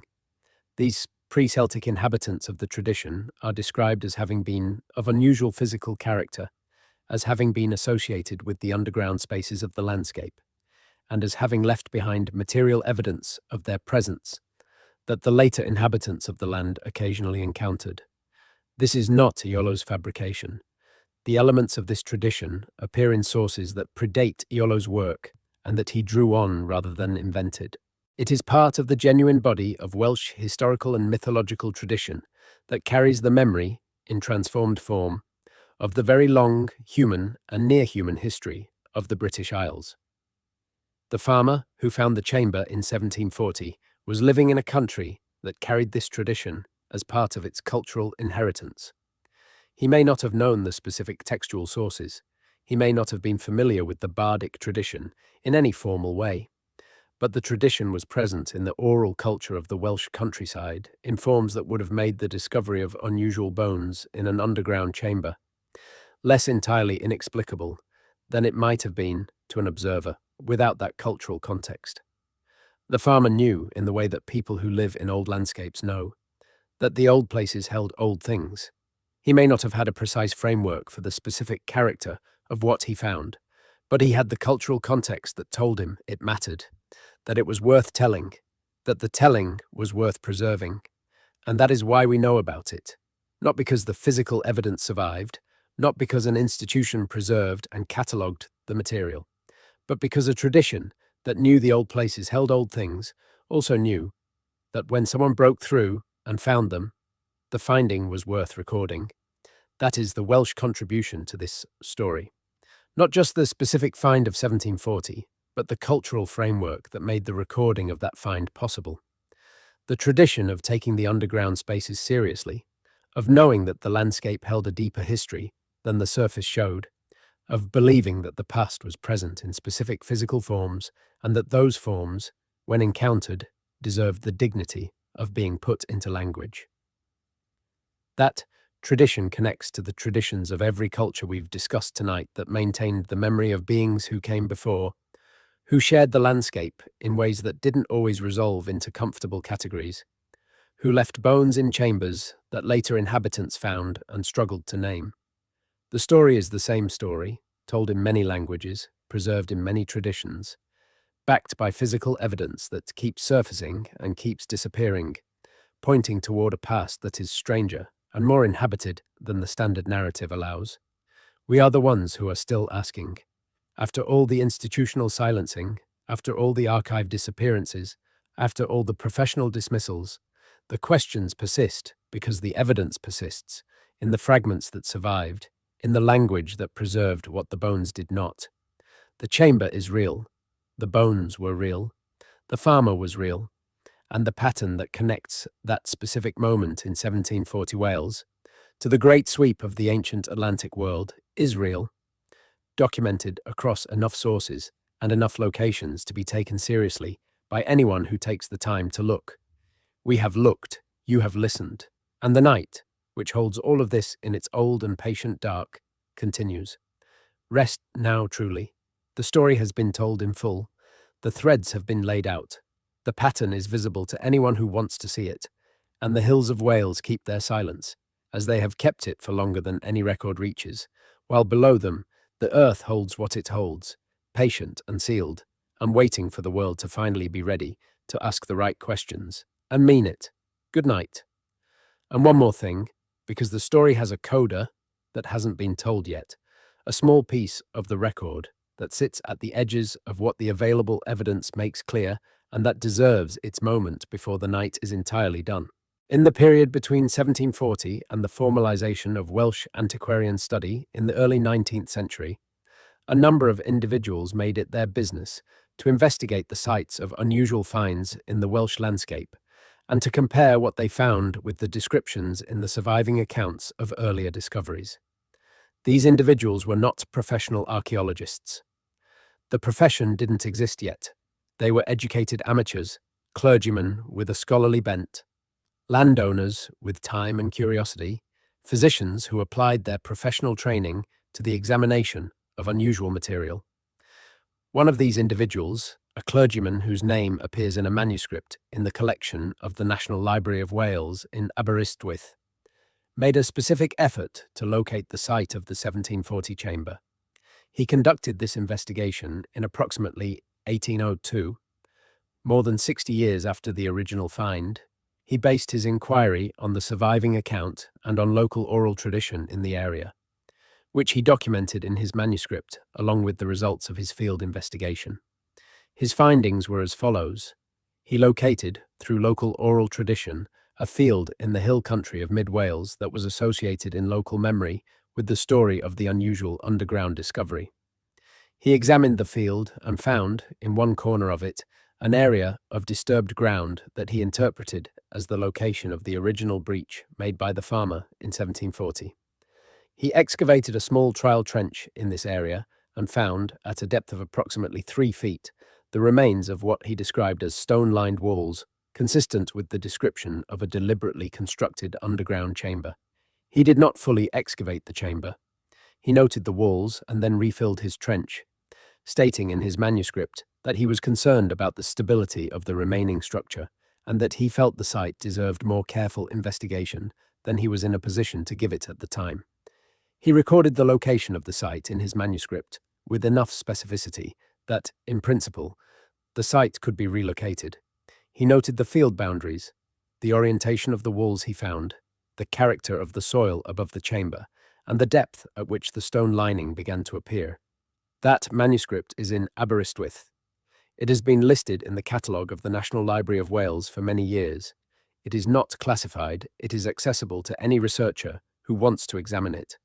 And as far as the available record shows, it has not been examined for the specific purpose of relocating the site of the 1740 chamber by anyone with the archaeological resources to do something with the information. The site is still there, the stone-lined walls are still there, below the field in mid-Wales, below 3 feet of soil that has accumulated and compacted since 1802 and since 1740. The rest of the chamber, whatever remains of it after 2.5 centuries, and the incursion of the farmer's breach and the clergyman's trial trench is still there.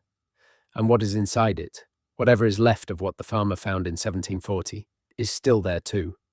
Waiting, as the chambers always wait, as the bones in the chambers always wait, for the world to come back to them with the right tools and the right questions and the genuine willingness to accept what the answers might turn out to be.